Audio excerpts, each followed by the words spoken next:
Welcome everybody to another episode of the Black Sheep Perspective. Man, it has been a minute since I did a podcast. A lot of things been going on. Definitely want to update everybody later on in the podcast. But one update that I need to do right away is you guys are going to notice that my main man co-host Gus is not with us today. He's on a little vacation. He's on a little much necessary vacation. Congrats to the homie. He had a big win on his pro debut fight for Titan FC. Put the guy away in the second round, great guillotine choke.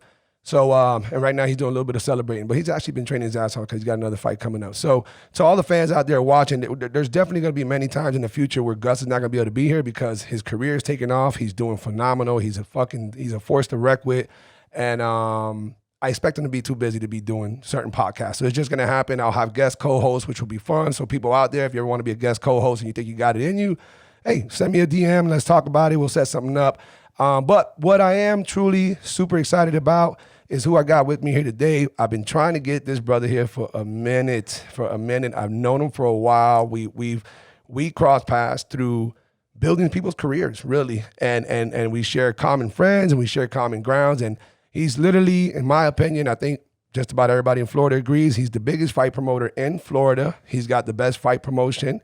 Combat Night. You guys hear me talk about it all the time on the podcast. I'm always shouting him out, or I'm shouting out the promotion out, along with everybody else too. They're all great people. I think we got great promotions in Florida, but no one's doing it like Combat Night is doing it. And there's this, because there's a big story behind it. There's a lot behind it. There's passion. There's brotherhood. There's grind. There's hustle.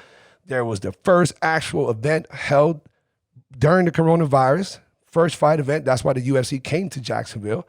We got Mitch, and I was going to destroy his last name, but my boy just gave me a dope-ass background check on where it comes from, and we're going to hear about that now. We got Mitch Chamali, and you probably can say Chamali. I'm not sure. It depends on where you're from in Central South America, but Mitch Chamali, my brother, thank you for coming, man. It's been a long time coming, man. Long time coming. Nah, man, thank you for having me. I know we've been talking about this for a while, and I've been watching your podcast. You know, I love it, man. There's a lot of podcasts popping up, and a lot of guys are just kind of doing whatever they can and you know, not doing it right. And I saw your podcast. I said, man, my man's doing it right. I said, he don't play. And I know that's the type of man you are. You know, if you're going to do something, you're going to do it 100%, and you're going to put everything into it. And I'm glad that I'm a part of it. Man, I appreciate that, bro. I see that you're rocking our homeboy Jim Adler's dope-ass Miami shirt, the bare knuckle beast, Jim Adler. Shout out to Jim, man. Yes, sir. One of the homies, man. I always try to. It's so funny. I got so, but you know, too, man. You get so many shirts, from all your fighters and all your friends, and before you know it, you got 50 shirts.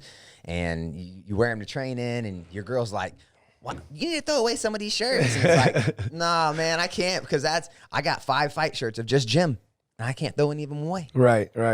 I mean, you're showing your support. Shit, I got mad at you. I was busting your balls. We were talking yesterday or the day before you came. Mitch came from Jacksonville, by the way, to everybody listening and watching. Mitch, you live in Jacksonville, right? No, Orlando. Mm-hmm. I live right in the middle, man. But you're hosting a lot of your fights in Jacksonville. Everywhere. Man, this guy's killing it. All right, we're gonna get all those details. That's how confused I just was. I didn't know he was living in Orlando. Man, I gotta connect you with some of my peoples. I didn't know I thought you were in Jacksonville. You know, it's funny, man. People think I live in Miami. People think I live in Tallahassee. Yeah, that was another thing. I thought you were in Tallahassee as well, and you were going back and forth, and then you settled in Jacksonville. I'm just fucking confused, bro. But we'll get that story. But anyhow, he came down from Orlando. There's a Titan FC is hosting a fight event tonight, and you got a good friend on him. Shout him out. Who's that? Sir, Cleveland McLean, man. He's 5-1 in his last 6. He's a stud, man. He had a nasty knockout. I think on the same card that Yuli fought last. He had a knee KO. He fought a kid from ATT Coconut Creek. I can't remember the guy's name off the top of my head, but man, it was a nasty knockout, and I expect him to do the same thing tonight. You feel that confident about his opponent? No, I feel that confident about Cleveland. Nice. He's a savage. I don't care who they put in front of him, man. When he shows up, and it's you know, he puts in the work every day, and he's one of those guys. He listens you tell him he's like a video game. It's awesome. So I know he prepares. I know he has the cardio, and man. Are you going as a fan, or you're cornering him? I'm cornering him. Oh, that's dope. I didn't know that. I thought you were watching as a fan. Nah, I corner him. Yeah, all right. I help out with some fighters, corner some fighters, coach some fighters. It's not my main thing, but man, if it's anything to do with MMA, I want to be a part of it, and I want to do it. So we were talking earlier, right before we started recording. we're some busy motherfuckers, dog. And then cheers to that, because we're trying to make moves, we're trying to progress, we're trying to in our own lanes of what we do. And basically, to update everybody, we've been talking about doing a podcast, but you were so busy before Corona. You were so busy, doing events. You were doing multiple events. Again, you were killing it. And Corona hits. I definitely took advantage of it. And I'm like, hey, man, this is a good time where people want to get the fuck out the house. Who wouldn't want to do a podcast? You're not going to work. You're not going on a date. You're not, whatever. If anything, you just hung over. Yeah. So it was going good. And obviously we talked about doing it. But then you were the first person, the first fight promoter in the nation, maybe the world, to be quite honest with you. That's pretty fucking big, to host an event / fight event. But it was an event. It was a sport event. No one had done a sport event once the world went into lockdown. You were the first one that pulled it off, and you did it. This time I got it right. You did it in Jacksonville. Yes, sir. Tell us a little bit about that, and then we'll get a background check on how we got here. Yeah. I mean, to be honest with you, man, I don't know that there was any thing that I did that was special. I mean, I don't feel that way at all. I had an event planned for March 21st. The lockdown started, I think, on March roughly 13th, 12th. Yeah, there you go. Somewhere right there. About a week prior. And it was honestly kind of a series of, you lucky or unlucky? I don't know how everyone look at it. I consider myself lucky because, we had multiple people who put in work, including not just the fighters, but the people who work with Combat Night. And we were so close to the event that, I had to do whatever I could to make sure the event happened because of everyone else's hard work. So everyone else put in the work, weeks of work. Now it was my time to put in my hard work and bust my ass to make sure that they got to perform. And I mean, for just I've been getting a lot of love for it, but just to be honest with you, man, I just feel like I did what I was supposed to do. I'm a man of my word. And when you're a man of your word, it shouldn't cost you anything. If you say something, you should be able to follow through with it. And I'm going to be real with you, man. I thought all the way up to the day of the event, it was going to get canceled. Really? Yeah. Wow. And that's pretty nerve-wracking. Oh, I mean, that was the biggest aspect of it. Oh my God, just thinking about it, I'm like, God, and that's not just you. Obviously, you take a financial hit and so on and so, but then I know you're so connected to your fighters and friends and family and fans, and I know you thought about them. Like, bro, I'm about to ruin somebody's paycheck. Somebody already paid to fly to Jacksonville, drive to Jacksonville, brought their coach to Jacksonville, whatever it is. And that's tough. That's tough. I mean, for me, money comes and goes. At the end of the day, I've been able to. I grew up a lot. Like we talked about this earlier. I grew up in a trailer park, man. I grew up sharing a bedroom with 3 people. I don't. Money doesn't make me. Money doesn't break me. And that's the way I always want to live my life. I don't want to ever have to do anything because I need the money. I don't want to ever not do anything because it's too expensive. If there's an experience that I want to have, I want to go do it. One of my mother's, the last piece of advice she gave me literally in the hospital weeks before she passed away was, don't be where I am today. I was asking her, like, Mom, where did you want to go? And she's like, oh, I wanted to go to Hawaii. I said, why didn't you ever go? She's like, oh, it's a lot of money.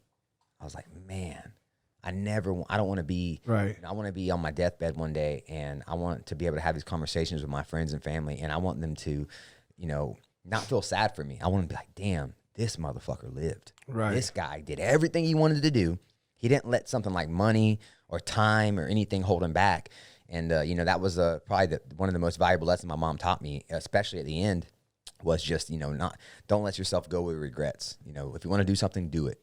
So that's a good way to go into your background. We'll catch up to your mom. Sorry to hear that she passed. Was this late recent? This is actually this is during our first Combat Night event.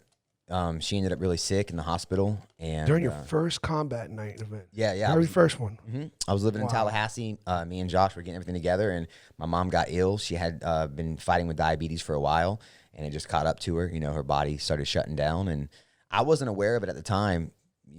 She was kept it from us. It's my mom. Moms are about protecting their babies. Yeah, I hate when parents do that. That's so true though. But it is, and same thing. And I already see myself doing it with Caden. He could do something to me, my son, and he hurts me, and I'm like, no, I'm good. So I get it, being a parent now. But it was a lot of stuff going on. But it's almost, life's never gonna stop because of something happening. And I learned that at an early stage in life, that life goes on. I can't sit here for 2-3 months, be upset about something. Like, no, I got to continue. So, well, unfortunately, you can, but it's not the right thing to do. It's not going to fix anything. It's only going to worsen the issue. For sure. And I'm sure that if your mom or any one of us who got loved ones who've passed on that probably be sitting somewhere like, what the fuck you doing? Why you moping? Get off your ass. Exactly. Like, don't do that. That's the last thing I want you to do, Exactly. So, your mom, you were told me earlier your mom's American, okay? And your dad, could you have a look for anybody who's listening and not looking? Go to YouTube so you can see my boy real quick, okay? He can pass off for, I don't know what, Cherokee Indian, Italian, Hispanic, a Mayan, an Incan. He's got it all. Depends on the size of his beard. What's he do with it? Does he comb it today? Where do you get that from? Your mom's American, so where does this come from? Yeah, my mom's as American as it gets too. She's like, I always say that she's honky, like she is country, And my dad is 100% Guatemalan. 100% Guatemalan. Of Mayan descent, like legit Indian. It's funny, I tell people that, and they're like, yeah, sure. And it's like, no, like I went and did my DNA ancestry, and I'm legitimately like Native American Indian. Like it pops up as that, and that's where I get the color from. But yeah, I get Middle Easterner, I get Italian, I get all of it. Does he look? Yeah, I forgot to say Middle Eastern too. I definitely can pass that the minute I grow this beard any longer. Does he look like you, or is he darker? And because of his darkness with your mom's whiteness, that made this caramel? Yes, my dad is dark skinned, so my dad's a farmer. He grew up, I don't know if it's a natural thing or if it's because he's in the farm. He's farming a lot, so he's dark. But the best way to describe my dad would be a Hispanic Yosemite Sam. Got a long beard. That's hilarious. Yeah. Hispanic Sam. And he's wild. Yeah. Does he carry the revolvers? He does. He's wild. My dad is wild. Does he really have too long? He grew out the Fu Manchu. Like it was super long. Yeah. He still has it or no? Nah. He comes and goes with it, but he usually keeps a little bit. But like at one point, he had it extremely long. Ooh, yeah. And his beard is not as filled in as mine. His beard is very patchy. Okay. So it's like I said, Yosemite Sam, but the Fu Manchu is strong. So where was your growing up done? Where was it in Florida the whole time? Yeah, I was born and raised in Florida. I was born in a place called Bartow, Florida. I lived a little bit as a young kid in Hardee County, and then Polk County is where I spent most of my life. Right in Central Florida, in between Tampa and Orlando. And you say that you literally grew up in a trailer park. Yeah, man. We lived in the very front of the trailer park, and this is kind of the case for most trailer parks, and at least where I was from. The front of the neighborhood was kind of like the good. Yeah. But then the further back you got in the trailer park, the worse it got. That's hilarious. All in one trailer park, the front would be considered like the good part. Yeah. It gets hood in the back. Hood in the back. Yeah, man. That's just the way it was. Wow. Man. Okay. The further back you went, the more hood it got, and it taught me a lot about life in general. Man, I had no idea that I was poor growing up because everyone lived in a trailer park for the most part, and I didn't stay the night at a friend's house or anything. And I remember the first time I stayed at a friend's house, I was like probably 14 or 15, and he lived in a 2-story house. I was like, this man lives in a hotel. Man, a hotel. What is this? This is crazy. He's got 2 stories and he's got a garage. I was like, what's a man? I thought this is something you don't see on TV. And then that's when I found out I was poor. but that's a good thing, man. My mom and dad, I always had food on the table. I got a lot of what I wanted, and they took care of me, man. They at the expense of how they lived their lives. They made sure we had really good lives. So yeah, I never knew. I won't say I was poor money wise, but in culture and in experiences, my parents never let me fall behind. When was it that you got into mixed martial arts throughout that process? I started wrestling in high school. Would be my introduction. I was a really a chunky kid, man. When I started wrestling, I want to say I was 5'4" or 5" and 182 pounds.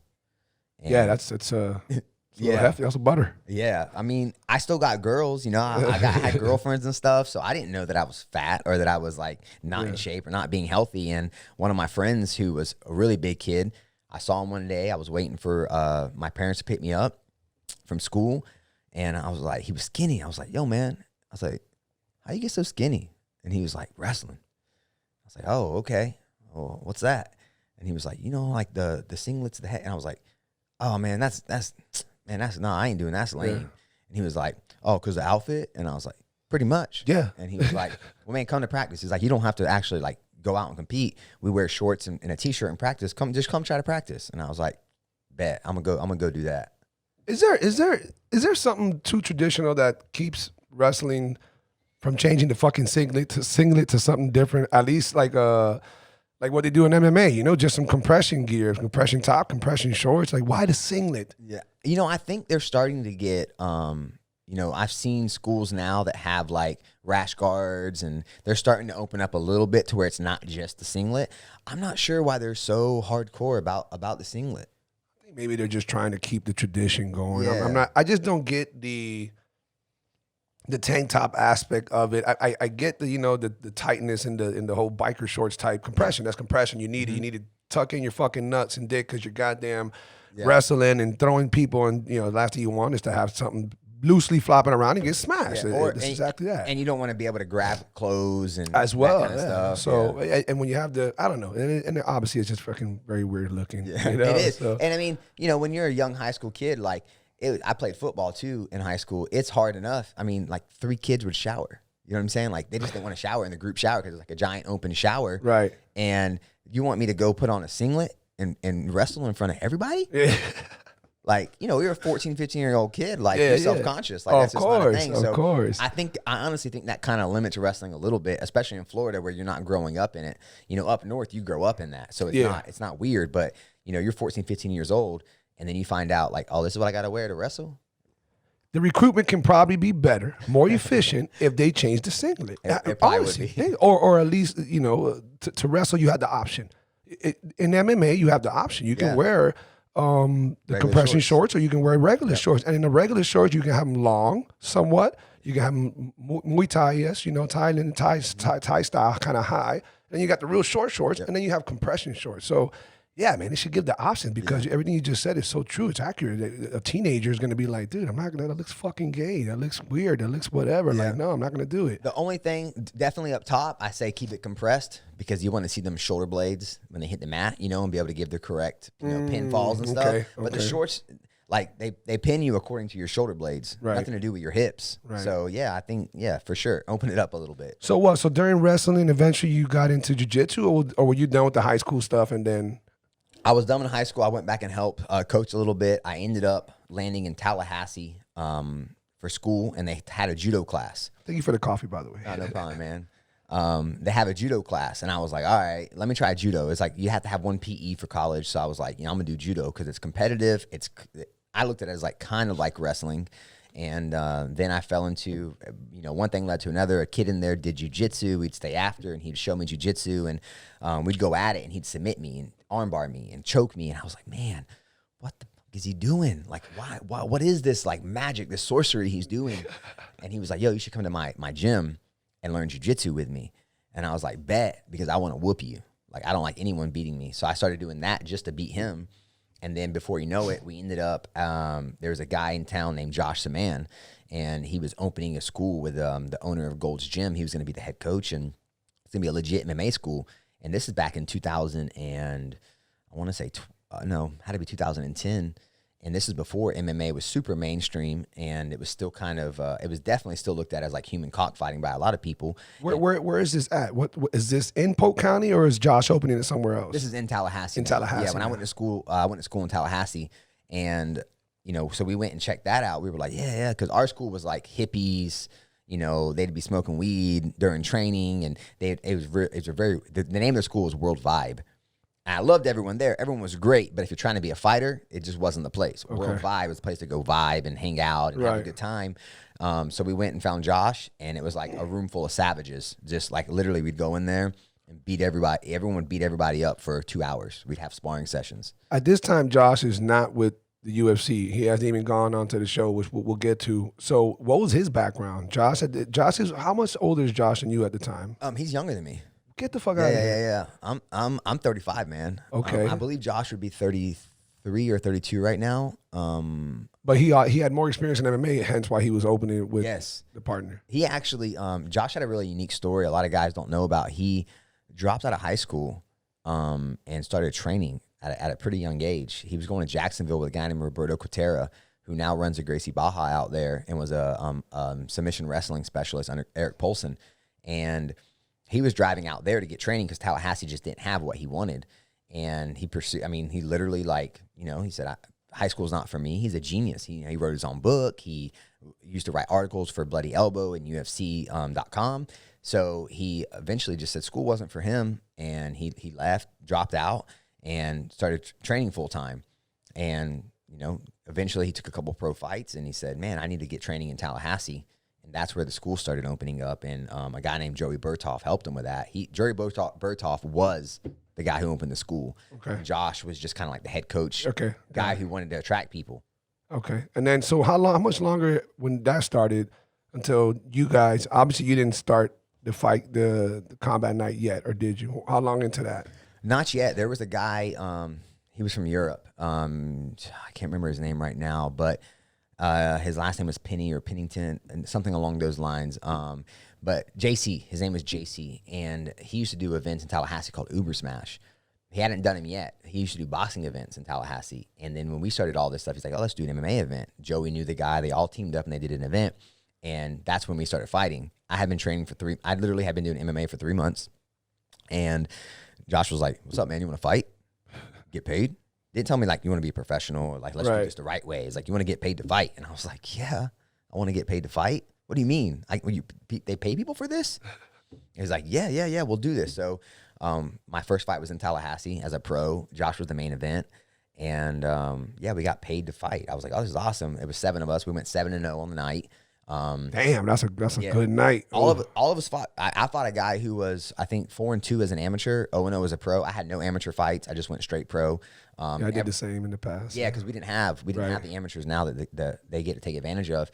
And that was a wrap, man. I took my first fight. I took 3 fights in like a 6-month period of time.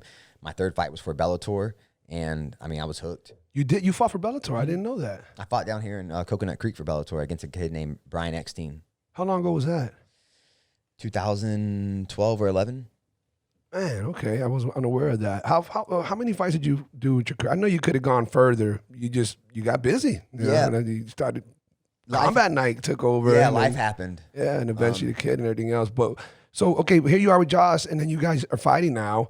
Josh is obviously, he's got a better record, obviously, because eventually he got into the UFC show, the TV show. So for those of you listening who might not be that acclimated with what we're talking about here, there used to be a UFC TV show, a reality TV. They're bringing it back, but when it was on and popping and it was super hot and fire, they have different weight divisions. Josh made it onto the TV show at this point. You guys, when he made it, did you already have Combat Night going on, or we were about I want to say 3 years into Combat Night whenever he made it on. Already 3 years into that. Wow. Okay, that's awesome. So you guys were doing that. Josh makes it onto the show. Obviously, you guys by now are you the only 2 partners in this, or you had another partner during that time? Yeah, it was really me, Josh Samman, and Richard Cox. Richard Cox, a lot of guys in South Florida aren't aware of who he is, but he's our matchmaker. He's like, we used to always say we're the 3 Musketeers because he started with us from the very beginning. He's the only other person that's been working with us since the very beginning. Even my fiance didn't help at first. You know, she came on a couple of events in, but it was me, Josh, and Richard Cox. What's going on, beautiful people? Just want to take a moment to thank everyone out there for tuning in. We continue getting so much love and support and appreciate every bit of it. But on that note, if you're a new listener or simply someone who's interested in following our journey, please take a second to subscribe to our channel or download whatever necessary app in order to never miss a show. Also, why not give us a follow on Instagram at BlackSheep305 and at Gus Villamil. Again, we truly appreciate all the love and support and look forward to continuously giving everyone listening a different perspective. Now let's get back to the podcast. So yeah, I mean, it was the 3 of us, and you know, since then we've brought on other people. Obviously, my fiance Brandy Spivey, Ramsey White is our operations manager. He came on board shortly after as well. He does all the production and all the video and you know all the behind the scenes, a lot of behind the scenes stuff with me. And then, you know, Sam Eckstein, who's down here in South Florida, jiu-jitsu guy. We try to keep most people that come in to have some kind of knowledge and background of the sport. But yeah, I mean, we've built a good team since then. But to start, it was just, you know, us 3. Us 3 Musketeers grinding, yes, swinging swords and getting fights together. So Josh played a big role in this, obviously. And Josh, now he makes it to the UFC TV show. And during it, you know, we have some tragedy that happens, and then we got certain events that follow. So from my understanding, correct me if I'm wrong, while he was on the TV show, which, by the way, he was, I think they were talking about like he was one of the bigger prospects on the show. Like they were looking at him like this guy has probably one of the better chances of winning the TV show. It's a tournament. For people listening, it's a tournament. They put a bunch of guys into a house, a big-ass mansion in Las Vegas on purpose for entertainment reasons. If you haven't seen it, when it comes back on, you guys got to check it out. It's really entertaining. A lot of testosterone, a lot of egos, drinking, training. I'm better than you. Fucking, you farted in my room. It's drama. It's fun. It's fun to watch. And you do really get to see top prospects from all around the nation, sometimes the world, that they bring in. And you're going to see who does who, and they fight each other to make pyramid into what's eventually a chance for a contract with the UFC. So Josh is mid-stride into this, and his fiancée at the time, right? Mm-hmm. What is it that happened? She passed in a car accident, was it? Or yeah, she was driving up to Tallahassee. So Josh ended up moving down here, and Haley was driving to Tallahassee to go see Josh. We all commute a lot, we travel a lot because we have events all over the place. We have connections in Tallahassee. We have connections in South Florida. We have friends, family, and they were up there. I don't know if there's anything special going on or not, but on the way up there, it was raining, and it's believed hydroplane lost control of her vehicle and ended up hitting a tree, and passed away.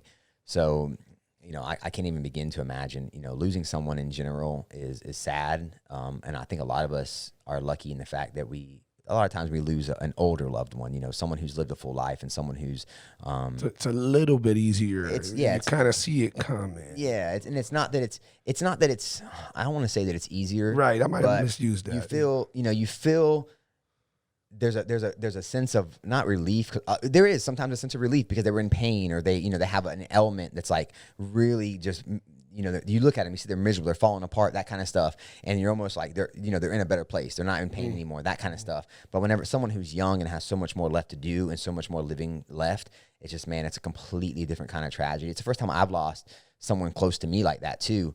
And it's just a completely, it hits you hard, man. And it hit him, like I said, I couldn't imagine. It hit him extremely hard. And he fought with a lot of demons. And he ended up leaving the show. Yeah. So people would know he left the show. He didn't stay on it. They told him on the show. It was very emotional. No, it wasn't the show. He was in Tallahassee waiting on her whenever this happened, and she just didn't arrive when she was supposed to arrive. And eventually got a call from the state trooper. Oh, my goodness. Yeah. So he went to the show after that? No, before. Before that? Mm-hmm. Yeah. It was fairly shortly after it. So the confusion might be because it aired. That might have been it. Yeah. Because they film it. Of course. They wait. So he went through some demons. Yes, sir. He went through some demons, and that can be taken in whichever fashion you want, whether it's alcohol, drugs, isolation, who knows. He went through his demons. Eventually, he bounced back from that. Yes. And he bounced back with authority. He came back. UFC had a nice story about him. He jumps back onto the fight scene, and he high kicks and knocks this brother out with. Yes. It was one of the candidates for knockout of the year, and I know he got a knockout bonus. Yep. That was awesome. Yep. So he knocks the guy out. Boom, Josh is back. Everybody's happy. I've never seen Josh look happier. You guys get right back to work again right after that, because I saw you shortly after that. You guys are putting on events more and more, and you guys are now getting better and bigger. I remember the growth process, bro. We were at Club Passion for so long in Broward. Shout out to Club Passion. They helped us get here. yeah, for sure, man. They did. They really did. I love that place. And so yeah, I talked to Josh many times. What an awesome dude. And then he eventually fights again. I forgot how much longer after, maybe like 4 to 6 months. I don't know. Roughly. He took a quick little time off, came back again. Has a pretty good fight, but then now when he got beat, I'm confused. Did he get TKO because he had his hands up while the guy was trying to, or did he get choked? I think it was a TKO. It was a TKO. Yeah, the ref ended up stepping in against Boach, and that was his last fight with the UFC. Okay. So when that fight was over, I remember they interviewed him. He took it very well. They interviewed him afterwards, and great speech. Hey, man, happens, this, that, whatever. Congrats to him. I'll be back again, blah, blah, blah. But then what happened? He went over the edge again? Yeah, I mean, whenever, I don't know that, they always say, like, how do you grieve? Or you got to deal with it. And I don't think that anyone, I know I don't. When my mom passed, I just try to ignore stuff and put stuff in the closet. It's so easy to sweep stuff under the rug, and this is in everyday life. We all watch people just sweep stuff under the rug. Maybe it's their spouse cheating on him and taking him back. All right, I'm gonna sweep that under the rug. Maybe it's this, maybe it's that.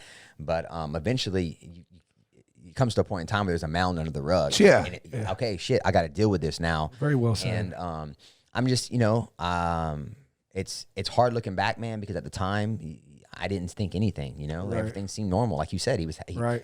he took the loss well.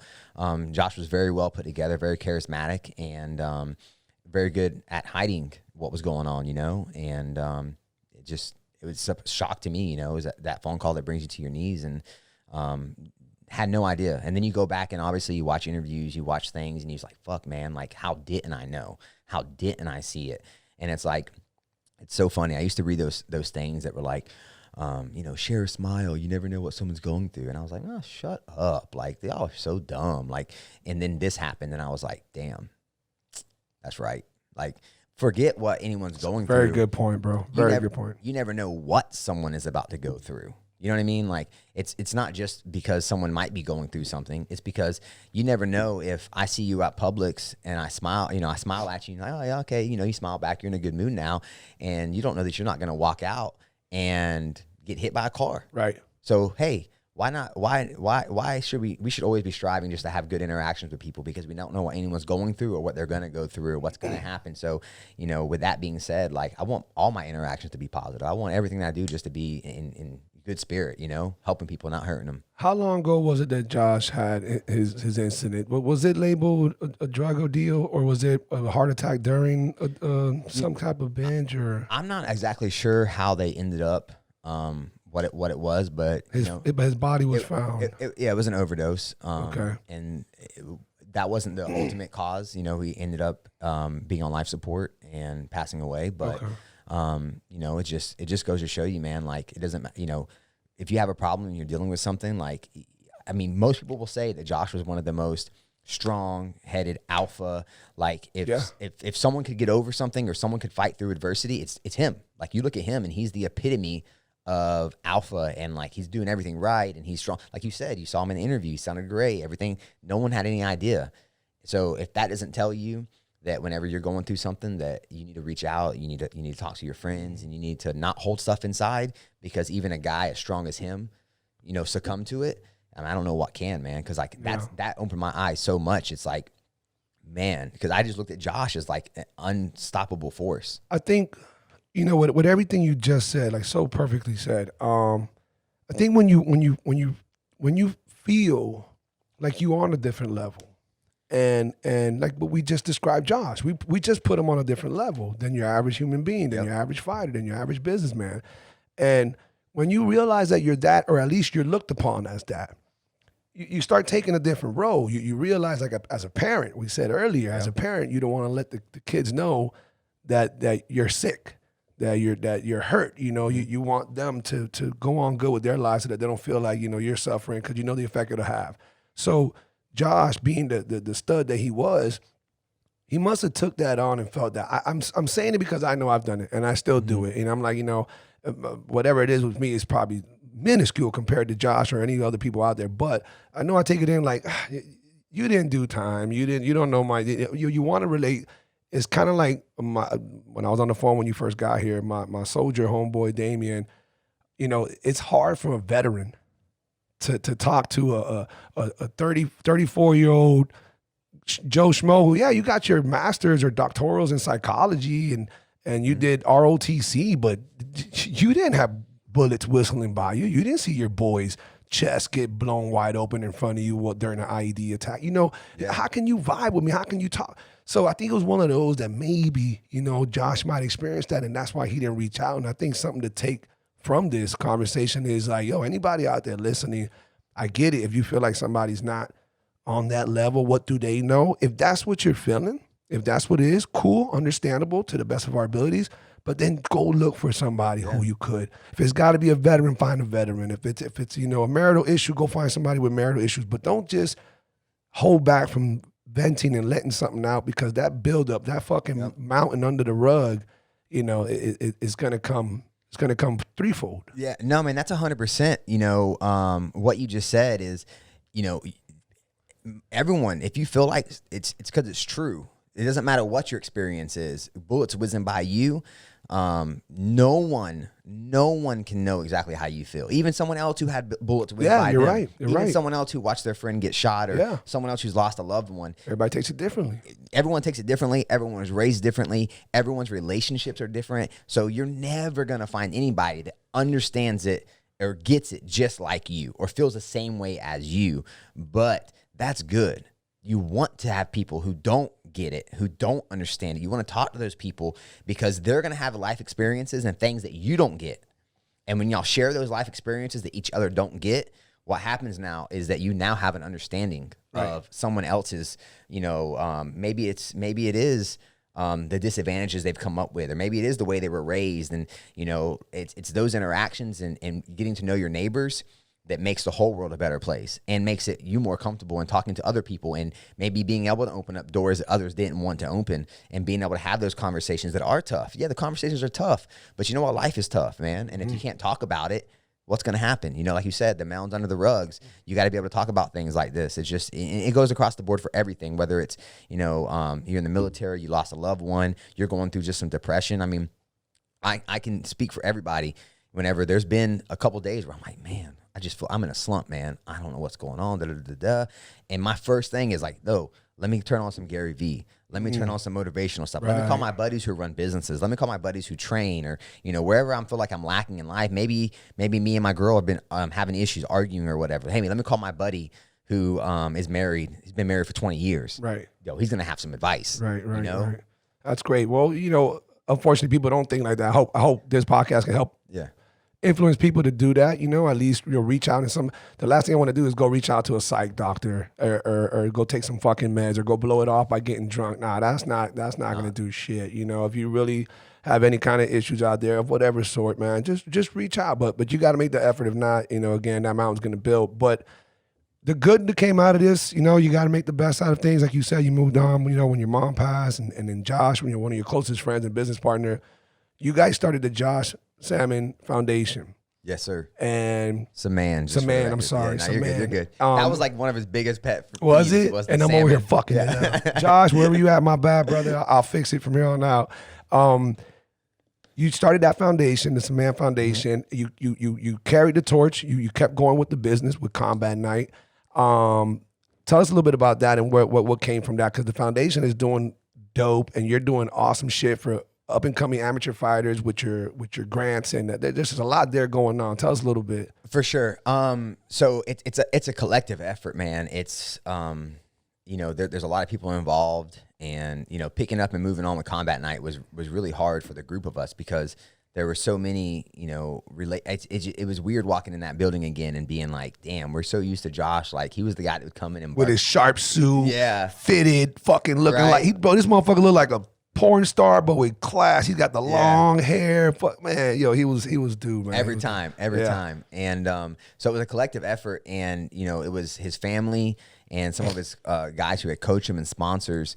That we decided, we used to always pick a charity, like a local charity, and we do. Sometimes it was autism related, pediatric cancer, food drives. You name it. We've worked with like over 50 charities in the state of Florida, and that's awesome. But none of them were for our community, right? Like it's awesome. Yeah. But it wasn't for our community, and I made a point we made a point, Josh and I, to be diverse. We didn't want to be a cause snob and be like, oh, you got to support this, you got to support that. We wanted to support everything and try to help out every. If a fighter came to me and said, hey, this happened a lot. Like, hey, I got a daughter who's autistic, and there's a local foundation called Autism Society of Greater Orlando. Can you do this event for this charity? Like, bet, you got it. And that's how we found a lot of our charities, were by people that were affected and they had worked with the foundation to help them. And then whenever Josh passed, we wanted to kind of we got talking with his family, his mom and Roberto that I mentioned earlier from Gracie Baja, and we were like, man, let's do something for the MMA community. Like, that's what Josh was most passionate about, was the MMA community, and there's nothing out there for the MMA community like this. And so true, man. So that's what that was kind of that was the gist of it, man. We just wanted to do something good for the community, and it was a collective effort, and it's taken off. It's done really well. I think to date we've definitely awarded over 100 scholarships. It's you do 2 every quarter, 1 every quarter. We do we do 4. We do when athletes apply, some might just need gear, right? They just need gloves, shin pads, no money. Okay, cool. We got you. Some might want to go to Thailand and they need $1,000. Okay, cool. Let's figure it out. So every quarter, let's say 20 people apply. We go through the list as a board and we check their references. We check out, what they're doing in the community. I know a lot of the guys. You don't have to be the next great fighter. That's not what it's about. Right. But you got to be a great person. Right. Like, we want you to be great. We want you to be impacting the community. It makes us feel some kind of way when we read about a kid like Danny Colazzo, who is teaching the youth over at Wagner Roca, who is going out and doing, helping others. And it's not just about Danny. It's not just about him. He's helping others. That's what we want to see as applicants. And he's not the only example of that. There's multiple people who apply and are helping the community. And that's all we want, man. We want good people. And we've rewarded somewhere north of gear and cash over $50K. Wow. Since we started it. And we've seen. You don't hear about local fight events or fight organizations doing that. That's huge, bro. That's my hat goes off to you, man. I know you've been doing stuff, and I remember when Rhino applied and eventually you helped him out as well. And I was unaware of the grants and what you were doing to that details. Yeah. You're a busy motherfucker, Mitch. I cross paths with you all the time at every fight event. And it's like, what's up, Wes? Boom, bam, bam, how's it going? Okay, gotta go, boom. And it is what it is. You're grinding. You're all over the place. But I didn't know that you were doing all that. And then I start seeing, the accessories, the merch, and Josh's face is all over, and the dope ass CM, which we're going to talk about that later as well. Yeah. But you guys are making moves and you're doing them all the right directions, and it's dope, bro. It's dope for a promotion and statewide promotion that's doing that. That's awesome, man. That's awesome. I like it, man. Here in Florida, I feel like in the past like 5 to 6 years. And it's not just combat night. There's a lot of promotions out there that are doing great events and putting stuff together, and they're really there for the fighters. 8-9 years ago, man, I remember, because I was not even 8-9 years ago, 5 years ago, I was fighting actively. I was taking pro fights, and I would try to get like a T-shirt from the event that I just fought on for $300, and I'm like, yo, can I get a T-shirt? And like $20. Yeah, like what the fuck? I just fought for you, dude. I can't get a free T-shirt, right? And now everyone wants to give me a free T-shirt, and I'm like, man, don't give me a free. Go give it to that fighter over there. Yeah. I don't need the free T-shirt. Like, the fighter's gonna love that T-shirt though. Yeah. So that's really it, man. We just taken. I don't think we're doing anything special. I really don't. If you take grocery stores, for instance, and you look at, you got Publix and you got Walmart. You can shop at either. Walmart's gonna be cheaper for sure. But Publix is going to give you better quality customer service. They're going to take care of you. They're going to ask you if you want to walk my groceries out. You ask what aisle is cereal on aisle 5 on the left. They're going to give you that. They're going to make sure your experience is very enjoyable. And that's what we're doing. We just want to make sure you have an enjoyable experience. We don't want to take advantage of anybody. We want to make sure everyone enjoys their time with us.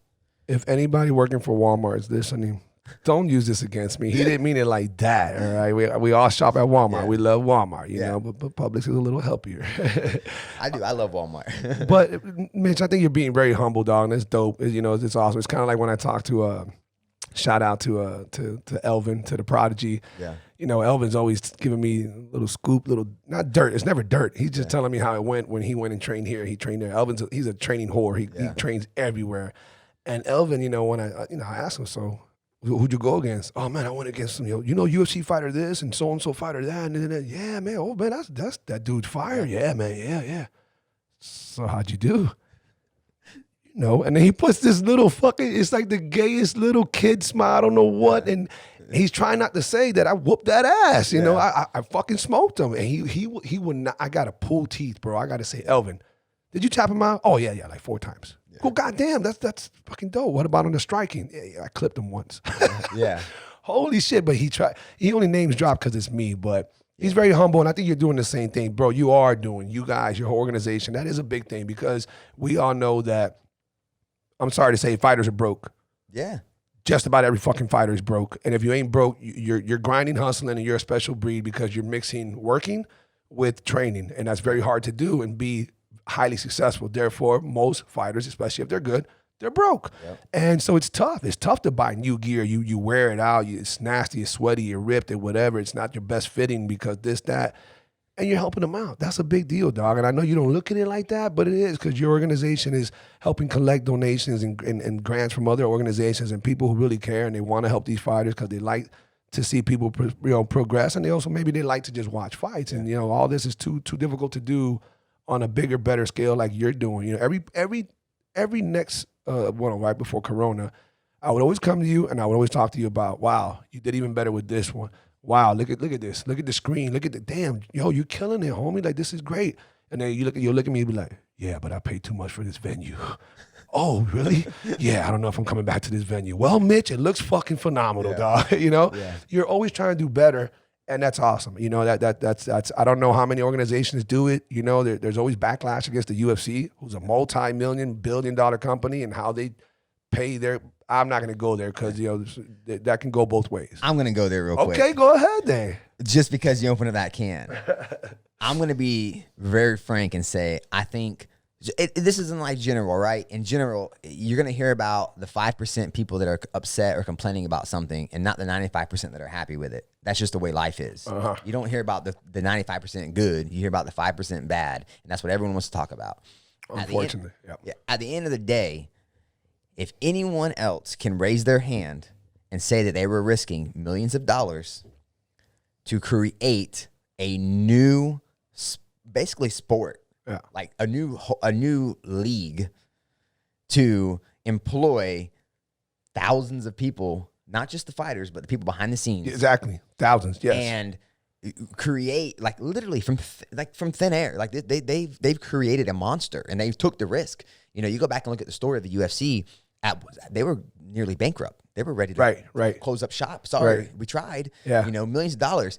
They deserve the reward at the end of the rainbow. I'm sorry, but the kid who got inspired when they were 14 years old watching the UFC and that is now 23, 24 years old getting in the UFC, getting paid $12,000 and $12,000 to essentially, let's be real, right now, UFC is so young, man. It's been around for still, a very to us, time. we know this, right? The rest of the world probably doesn't think it, but yes. Super young. I mean, look how long football's been around. Look how long boxing's been around. And boxing still, if you're not the main event or co-main event, you ain't getting paid. Right. You just not. They don't even know who you are. Yeah, no one's even tuning in for that. Go look at the purses. They're like $4,000 flat. And you just fought on an undercard of Mayweather. Right. I mean, that's just the way it is. So I think it's kind of unjustly. The people who are attacking the UFC for that? I think it's a little unjust right now. I mean, we're still very young. Look at how much money they spent to get it legalized in New York. So I think what's going on, first of all, I agree 100% with you. So, and it's a weird thing because, you want to pull for fighters. Like, we know how hard it is. You do deserve more, blah, blah, blah, blah, blah. 100% they do. In general. But when you're already at a certain tier, I think what happened is too many people found out just how much money the UFC is making.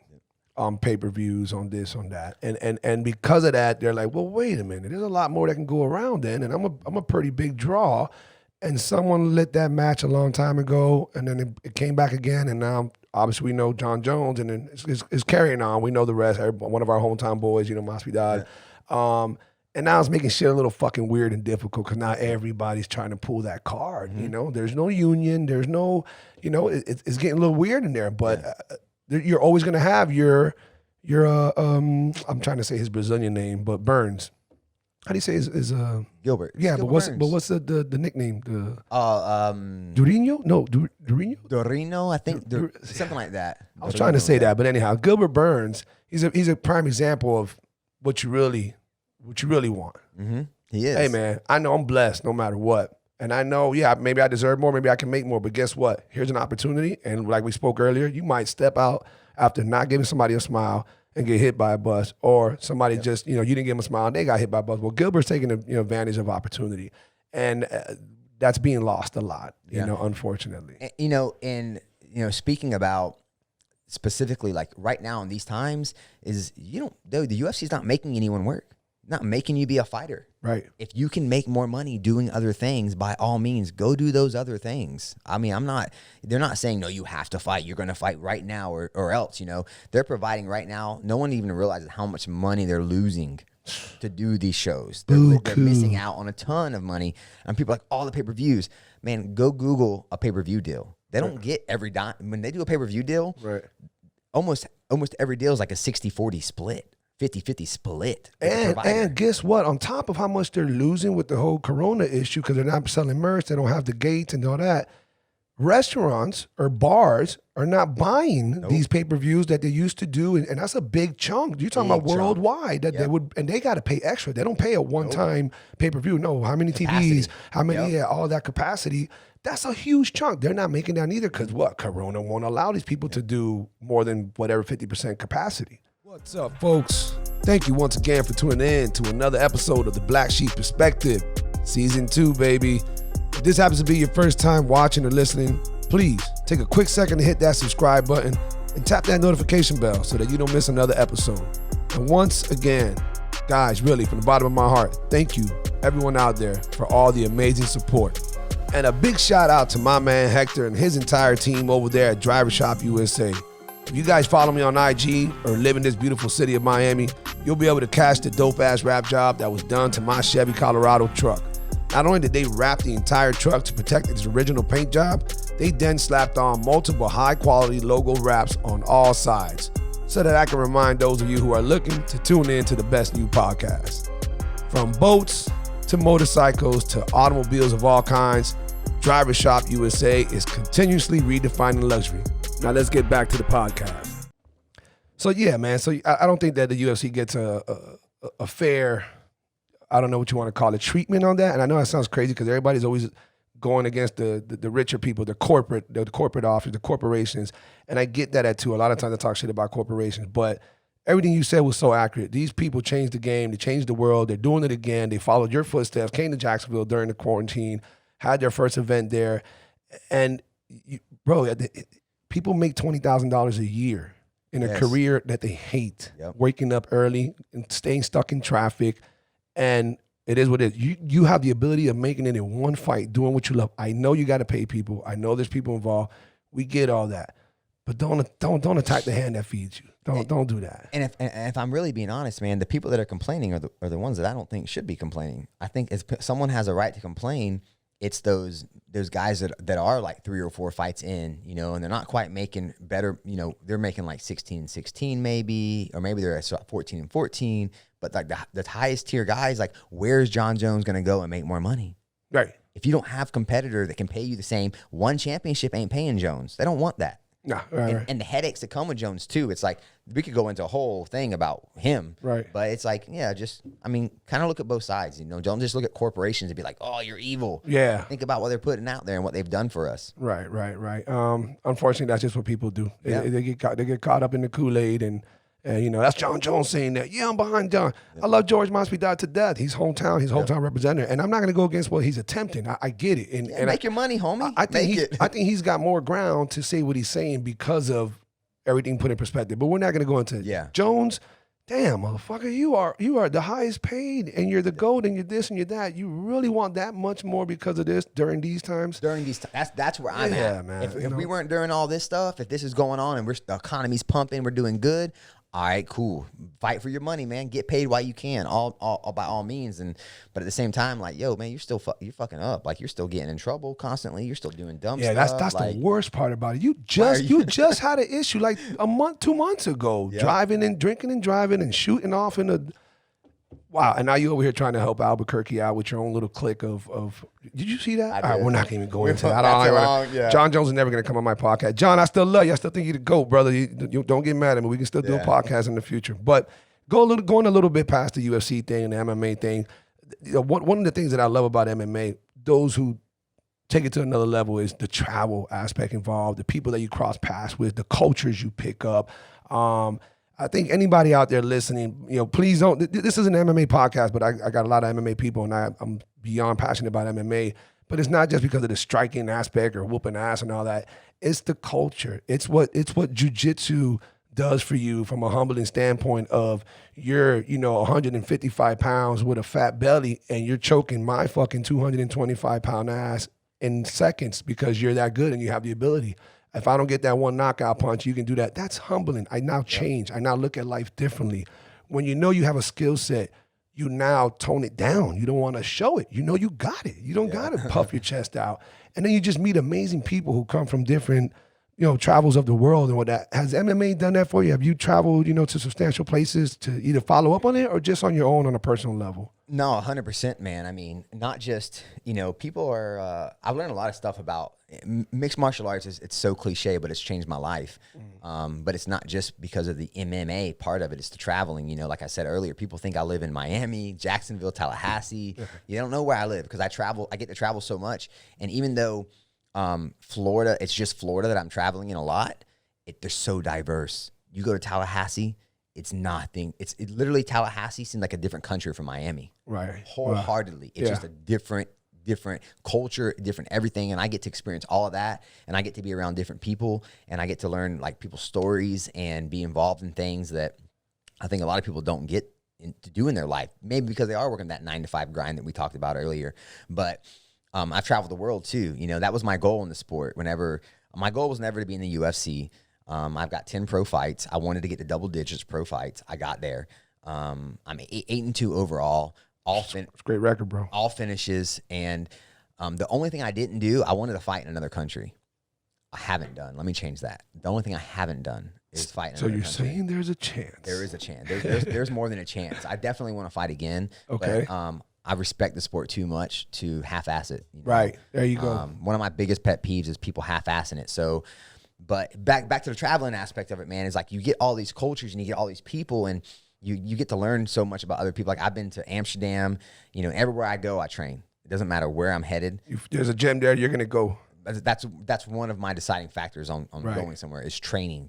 And, going to Amsterdam, training with like the Majiro gym, like, man, you talking about like Deckers and like just so many savages come out of that gym. And it's amazing to get to be there and get to get the same room that these legends came out of. How long were you in Amsterdam for? I haven't been there yet. It's on the bucket list. And I don't mean like when I'm old. I mean like eventually soon. I don't know. How was that experience? I was there for a week. If I'm being honest, it was a little disappointing because of my own expectations. The training was amazing. But if I'm being honest, it was a little disappointing just because of my own expectations. I think we all grew up watching the movie Euro Trip. Yeah, of course. Everyone grew up watching Euro Still Trip. funny as fuck. So you watch that movie and you're like, oh my God, Amsterdam, it's like a party. It's like, it's awesome. It was cool. I went there. It was great. The culture aspect of it and, the bike riding, like there's so many bicycles and the food was amazing. Everything was cool. I'm not saying it wasn't a great place, but for me, it was the bud. The bud, right. The extracurricular, right? The bud. Right. That was where Amsterdam was the place where you Don't tell me the weed was shitty. Where you could legally smoke weed. Listen, man. Are you kidding me? Are you about to tell me that? I'm about to tell you that. Oh my God. Has California and Colorado spoiled the hell out of us? Yes. That really? Holy shit, I've never heard this. This is hilarious. So one, they don't tell you over there. They like if you buy like a pre-roll or if you get something from there, it's a mix with tobacco.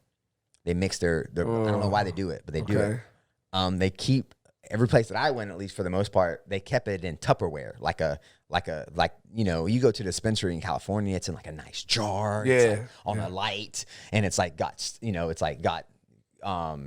angels just floating around and all shit. around it. It's like on a pedestal. Yeah. And over there, it's like on a shelf behind him in a Tupperware, and it's dark, and they're like, oh yeah, here's what it is, and it's like it's not stored properly for the most part. Yeah, I was about to say that. That's and it's from what the gurus say, yeah. you're not supposed to do that. The best thing is jarred and everything else. And it's not super high quality. It's like Denver and California and the mad scientists that are creating these crazy hybrids, and exotic strains over there, and top shelf. It just wasn't. Which is, I mean, I won't say it was completely like it didn't ruin the trip by no means. I still had a blast, but growing up in high school, Amsterdam was always a place where you thought you were gonna get the bomb and shit there. Yeah. And it just wasn't that. Wow, that you are literally the first person. But I'm glad you're keeping it real. And I've met many people who have gone to Amsterdam. I don't always ask them, and they just say it was fun and everything else. But hey, man, it happens. I mean, the space cakes. Everyone talks about the space cakes. Like if you eat a space cake and you're gonna be high and it's like, man, I ate 3 of those, and I was at that point. Yeah, of course, like, 3 in. Yeah, but I heard everyone say one space. Like, oh man, you just eat a space cake and you're gonna ride your bike around town, and it's like, and maybe they went before it was like legal over here. So it was like that. You know what I mean? They went there and it was like, oh, this is an amazing experience. I'm in Disneyland for adults. Let me ask you a question, Mitch. There's many people who smoke weed and train MMA, but there's also a lot of people who can't do them both together at the same time. I personally, I love to get high and train, and whether it's striking or jiu-jitsu. Now, let me not use it loosely. When I say get high, I'm not fucking getting blasted. Yeah. If I'm hitting a joint, 6 hits is more than enough. 4, I'm probably good. If I'm hitting a bowl, 4 hits would be enough, maybe 3. I'm not trying to get blasted, but do I like to be high, especially during jiu-jitsu? Whoo, yes. Yeah. When I do bag work, forget about it. I'm on overload. Sparring, I can't remember the last time I did sparring with a good high, so I don't want to over-talk that. How do you feel about that? Do you do it? Do you fuck with it? So one, I think that smoking in general, I think if you're really trying to make a career out of this, and I'm about to offend a whole, like a boatload of fires when I say this, but you shouldn't be smoking. Now, vaping, edibles, cool. Yeah, run all that. You know what I mean? But for me, we're going to have our first disagreement. Yeah. For me, it's like if you're trying to be the top tier athletes in the world and you want to get paid, and especially maybe in the future you're going to complain about wanting more pay, then you should be acting like a top tier athlete. You should be not smoking. You should be, and like, no, by all means, I'm using the term exactly smoking because it's your lungs. Yeah, the actual inhalation of some carcinogenic ordeal. Yes, right. Our lungs are the only thing that we get to control in a fight. So I love that you're saying this, and I do agree with you, but I am going to have to tell you that the vaping is actually not better for you, though. I did a lot of research as a recent, bro. Dry herb vaping, not the pens, not the oil pens. Oh. I'm talking old school Volcano. I don't know if you remember the Volcanos. Yeah, of course. I had one when I was living in Utah. Yes. And they're expensive, and they have like the Paxes now. Yeah, but it's worth it because it's the cleanest version of getting that in. And I'm with you. I like think that. Edibles. I love it. There you go. And a lot of the kids in the fighters, because they're convenient right now, are hitting those oil pens. Yeah, that's horrible. And it's just like, man, especially where we're at right now, where we don't really know where it's coming from, and we don't really know how it's being made. There's so much black market out there for that. Mm-hmm. It scares me. You know what I mean? And you hear stories of people's lungs getting messed up. But that's why I go back to the vape, low heat, or edibles. And it's important, I think, if you're taking your career serious, and hey, man, I agree, bro. You're Everyone right. likes smoking weed, and maybe you have a hard time finding edibles. Okay, do your research. Learn how to make your own edibles. Mm-hmm. You know what I mean? Learn how to dose them the right way so that you know what you're getting, you know what you're taking. Don't just go buy 50 edibles from the homeboy on Instagram. Right. And you don't know what you're getting. Make it yourself. No. Take pride in what you're doing and be a professional. So now back to the question. Sorry. Yeah, that's cool. Man, I'm all about like jiu-jitsu. Out of camp. I think once you're in camp and you should be focused in every session. You should have goals and you should have purpose. And I think that whenever you're high, it's very hard to have goals and purpose in a match. Like, oh, today I'm focusing on this, or today I'm focusing on that. I find myself, for me personally, I can get lost in the sauce, and I'm having fun. I enjoy it. Right. But I'm not purposely training. I'm not focused on my opponent if I had one, and I never did it. Whenever coming up, actually, I didn't even start messing with bud or anything until I was like 27, 28 years old. Wow, late bloomer. Okay, straight up. I mean, because in high school I wrestled, mm-hmm. and my lungs were my life. Mm-hmm. Again, one of my biggest things I said all the time: the only thing that you get to control in a fight is your cardio. Yep, that's it. Mm-hmm. That's it. You get to control your cardio, so you better have the best cardio in the world. And even then, you get in a fight and you get punched, and there goes 25% of your cardio. Yep. Well, if you only got 70% of your cardio to begin with because you didn't train properly, well, now you got 45. Yeah, exactly. Now, if you came in there and you're on a 100% with your cardio and you feel unstoppable and you get hit with a punch, instead of taking off 25% of your life bar, it takes off 5%. Right. And you still got 95%. So that's why I just feel like, for me, cardio is the one thing you get to control. Take advantage of that. Yeah, so then, man, that's really good advice. So fighters listening, or maybe even if you're an athlete, athletes in general. Yeah. And again, for the most part, I'm on athlete sides of, hey, man, if you know how to control it and it helps you out, don't play yourself. Don't fucking play yourself. Too many people out there think they got it all under control, and you just getting high, and then you're mixing it up with some athletic shit. So I'm with you, dude. But this is great advice. You're talking about coming from a veteran who sees fighters all day, every year, see them going up and down. You probably see when they're doing shit they shouldn't be doing, and you see how it affects their fight career because you're the one who helped build it. So that's great advice to anybody listening out there who's really hooked on the whole, I like to smoke before I do my thing. There's levels to it, and you probably should cut out the inhalation of any kind of carcinogenic ordeal. So the best way is edible. Do that the right way as well, because if you have the wrong edible, your ass is going to be fucking flatlining. You ain't training at all. And you're never going to want to do another edible as well. You have a bad edible to fuck you up. So where else did you go to except for Amsterdam? What other travels have you done? I think the most recent one for me was Singapore. I did Tokyo, Singapore. One of the guys who fought with us, a guy named Troy Worthen, who's with One Championship right now. When he made his debut, I flew out there to corner him and be a part of that experience with him. He was my best. He's like my little brother. I've known him since he was 10 years old, and a younger kid. A lot of got a really bright future. And I know they Evolve MMA is really well known in Singapore, so I was excited. I went out there to help him finish up his last couple weeks of camp. I've heard different things about Singapore. I almost feel like a dumbass for not knowing enough. It's a lot of money over there, right? Or no? Yes, there's a lot of money in Okay, Singapore. and then the technology is up over there, or am I mixing that with somebody else? So they Because they're very compressed. Yeah, Singapore is from the assumption of Singapore is it's the cleanest country in the world. They don't take no bullshit over there. Oh, bro. I know. I heard that they fucking arrest you for like 20 years for some dumb shit. When I got there, I had my little Visa card in big bold letters. It said, bringing, I think it's something like possession of marijuana is punishable with the death penalty. Wow. Legit. Like it was like I read it and I was like, wow, they're not playing over here. And they'll drug test you. And if you feel it, you can feel it. I mean, bro, it's like they're intense over there, but they're no bullshit. They're no bullshit. And they don't act like they want to play with you. You know, there was a they'll still throw you in jail for silly offense. Over in America, we think it's silly. But over there, don't play with them, man. So when you were there, did you like hit a bar? Were people acting stiff at a bar, or there was no bar? Because when I was in Southern Utah, if you're walking, public intoxication, they enforce it big time. If you're just walking randomly, a cop can come up, pull up to the side of you, say, hey, how you doing, man? Come smell your breath. Oh, you drunk? If they want to be an asshole, they can arrest you right there and then in Southern Utah. Like, I don't know who does that. Maybe that can happen in a lot more cities, but people just don't enforce it. Yeah. But they do big time over there. Do they do that over there as well? I didn't, I was there solely to help Troy finish up his camp and focus on that. So I didn't, and I'm not a drinker either. Like I don't prefer to go to bars. I can't even tell you the last time I had a beer. But they had a little bar scene, you know, but man, it was just, they were very, I don't want to say uptight, I mean, compared to America, they were very uptight and, everyone, but at the same time, man, it was a clean place, and you felt very uniform. Like no one was jaywalking, you know. Like there's an intersection that says don't cross. No one crosses. Right. I mean, me being an American, I'm like, I'm in a rush, and I'm like running across, and everyone's just like, look at that delinquent. what's wrong with this guy?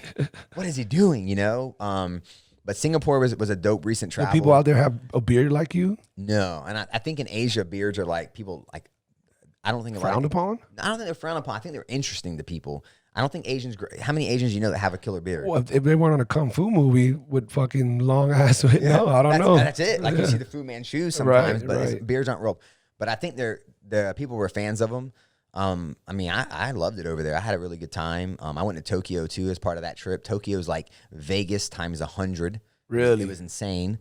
But yeah, man. I mean, I'm blessed in the fact that, again, I went over there for Troy. I went over there because of MMA. I wasn't there as like a leisure travel or whatever. And to be honest with you, I probably never would have went to Singapore if it wasn't for Troy. And I went to Dubai and Abu Dhabi because of Jim.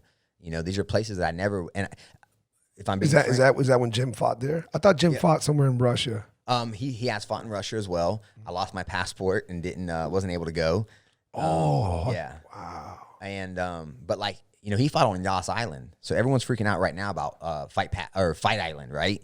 And that's where Fight Island is going to happen. Right. Yas. Well, Jim fought there originally. Jim's like the first person to fight on Fight Island, I guess. Right. And it was his debut. But, I got to go out there, and I also competed at the ADCC, I think, when I was there, because it was a week after the event. So I stayed for an extra week and competed. And how was Abu Dhabi? It was dope, man. It's not somewhere, the flight was so long and expensive, and staying there was cheap. It was really affordable to be there, like the hotels. I remember I walked in this hotel, bro. They had a tray of freshly squeezed orange juice and prunes, and I was $35. It was $35 to stay at this hotel. They had a beautiful sauna, steam room, all this stuff. I walk in, I'm like, ooh, orange juice, yeah. And I'm like, but Abu Dhabi is also hell a lot of money, right? Isn't like everybody out there is fucking selling oil or some shit? I don't know. A lot of money. You saw Lambos driving around like it was nothing. It was kind of dead. It was almost, it seemed like if a really rich person wanted to buy a lot of land in New Mexico or Texas, like desert land, and turn it into a city, that's what it looks like they happen out there. Like they have fake beaches. Oh, okay, I get it. We went to an indoor skiing place. Listen, 7-story indoor skiing in the middle of the desert. Are you kidding me? No, these guys got money. But it's indoor skiing sand or No, it's snow. Fake snow. Fake snow. It's 7 stories. You can literally ride a lift up. That doesn't even make sense, Mitch. I can't believe you're telling me this. Yeah. But see, that's the kind of stuff that I get to Is it experience. a fake mountain or is this a fake? It's just slopes with fake snow. I don't know if they have like if they built the mountain with like concrete and then put snow over it. But like legitimately, crazy. I'll send you some photo or some videos from us when we were there. But it was insane. Like I've never seen a place like Abu Dhabi. But again, I got to experience it because of MMA. I never would have probably went to Abu Dhabi or Dubai if I didn't have a reason to go there. And my reason was MMA. But same thing, even in America, you know, I've got to travel and see things just in Florida. You see these memes sometimes where it's like, people are so quick to spend $2,000 to go across the world and they ignore the hidden gems around them. And like, I've been able to see these hidden gems because I come and I talk to Wesley and I'm like, yo man, where's a good food spot? Right. Like, yo, I got this Cuban spot. And it's like, all right, I'm gonna go get this Cuban spot. I don't get on Yelp. I talk to the locals and I talk to people and I get to experience things. You know, this isn't my hometown, but I feel like Miami's my hometown. Right. Or Jacksonville's not my hometown. I feel like Jacksonville's my hometown. You can ask me where to get food, what to do for fun. Shit, you can ask me where to go buy some plants. You know, I go to gardens and I do everything when I go to these towns. Like I try to enjoy and get everything I can out of it whenever I'm traveling. But just blessed, man. Blessed that MMA's provided all this. And you became a father, I think your kid's 3? Yep, and he turns 4 on July 10th. July 10th. So almost 4 years ago, you became a father. Mm-hmm. Everybody has nothing but the greatest things to say about parenthood, especially when it happens to you. Now you got a little one. You know, luckily, given any kind of differences, you're with your wife. I've met her several times. She's awesome. She helps you a lot. Very understanding of how tough your demand is from running the organization, and she helps out immensely. And that's got to be tough because the little kid's involved, but. Yep. You're all over with your little kid too, though. Oh yeah. You're putting up videos with him all the time. You would think that you're too busy to be with him, but you're not. You're all over with him. How has that been, man? Being a dad and doing what you're doing, balancing it all out. Well, first and foremost, because you said it and you hit the nail right on the head, is that my Brandy puts up with a lot of shit. I mean, there ain't nobody that works with Combat Night that deals with more shit than Brandy because she lives with me, and she has been so supportive. And without that, man, Combat Night wouldn't be where it is today. Like, I firmly believe that every good business owner doesn't need a partner that's going to elevate them and raise them and help them, but every businessman doesn't need a distraction. And, I see so many times fighters, business, you name it, where they have a female that's a distraction. It happens almost more often than not. Big time. And not just female, a partner. It can be a female that has a man that's distracted and trying to what are you doing? Why are you fighting? Right. I want more time for me. I see that a lot where partners are being selfish. And I'm so blessed that I have a partner that is completely selfless. I mean, she is all about, growing and getting better and becoming better and helping me be the best version of myself. And I give it back to her too. She wants to garden. She wants to I'm out there learning about plants. Right. I know more about plants than I should have ever known about plants because she's passionate about gardening. So I want to be passionate with her like she's passionate with me. My brother, that's a couple's goals right there, man. You got a good thing going. You're doing an even exchange, but you're doing it with an open heart. Yeah. And I mean, let me be the first one to tell everyone out there, we argue. Of course. I know you look on Facebook or Instagram and you're like, man, they got it all figured out. No, we don't. But we don't put our problems on social media. We don't cry about things publicly. We talk about them privately. And that's how things get fixed. Hey. I see a lot of people out there idolizing others' relationships because of what they see on social media or what they hear or what they, the few moments that they see them. And it's like, no, man, it's hard. Relationships are hard. And because they idolize those people and they see only the highlights, they start thinking that, well, then I'm supposed to be going through the same thing. And now you cause some issues in your relationship because you're misconstruing what you're seeing. That's not the real shit. The real shit is everybody go through something. Exactly. And instead of expecting more from themselves because of what they're seeing, they expect more from their partner. And it's like, nah. Go ahead and start with yourself and start expecting more from yourself and start looking how you can be a better partner to your partner And that's how it works. That's how it gets better. But yeah, that's like, I noticed a couple of years ago, like, damn, Brandy is just she's giving me her all. And I'm not really giving her. I was being selfish. And it was like, man, it's time for me to start taking a page out of her book. And I need to start being selfless with her. And I need to start showing her love and start showing her some interest in whatever she finds interesting. And I'm not going to lie, especially with gardening, my dad's a farmer. I don't like it. I grew up picking watermelon and stuff. You know what I mean? Like I grew up like hard labor, and that's what I think of when I think of plants. Yeah. But I got over it, and now I know a shit ton about succulents and all that other stuff. But being a dad, she didn't want a kid either. She was just didn't want to have a baby, and she more or less did it for you. Yeah, I know it's something very important to you. And now Caden's like her little right hand man too. So she loves it too now. But yeah, man, I can't say enough about Brandy. But being a dad, man, changed my life. I mean, wholeheartedly. Like, I don't know how I do it. Sometimes I don't know how I find the time to tonight after the fights, I'm gonna drive back to Orlando. Tonight. After the fights. After the fights. Oof. Last night was rough, man. I hate being away from him. I'll make day trips to Tallahassee. I'll go to Tallahassee for the day while he's in school, and then I come back just so I can put him to bed at night because I want to be there I don't want to miss anything. It's like I don't even know how to explain the love that you find you think you know what love is. Even if you have a partner, if you're married and you have a wife, you think you know what love is until you have a kid. Right. And then you think you know what the world is too. You think you have everything figured out. You think you know your beliefs and your morals are set in stone. Like, oh, I'll never do this, or I don't agree with that. And then you have a kid, and it's like, wait a second, right? Things change now. That's one of the beauties of parenthood. That's what it does, man. It's a true game changer when you become a parent. And I've heard that same thing you're saying and then some. On so many positive ways. And if I wasn't where I was at in life, I would love to have a kid, but that bus came and went years ago, and that's just not something that I'm interested in. I love kids, and I adore them, and I see what they do. And luckily, I don't have a void because I have a niece who's 13. She'll be 13 in January, nice. So it's almost like I have a kid. I'm stupid tight with her. I also have a nephew, but he's way older now, and I have another niece. She's way older now, so I have no void. And then I got these two juggernauts, over here that you met when you got here. And that's it. Now it's just it's not about me time, but it's I want to stay focused and I don't want to be detoured, and that's not me personally. Hey man, that's a good thing that you recognize that, because there's people out there who know that and they go and have a kid anyways.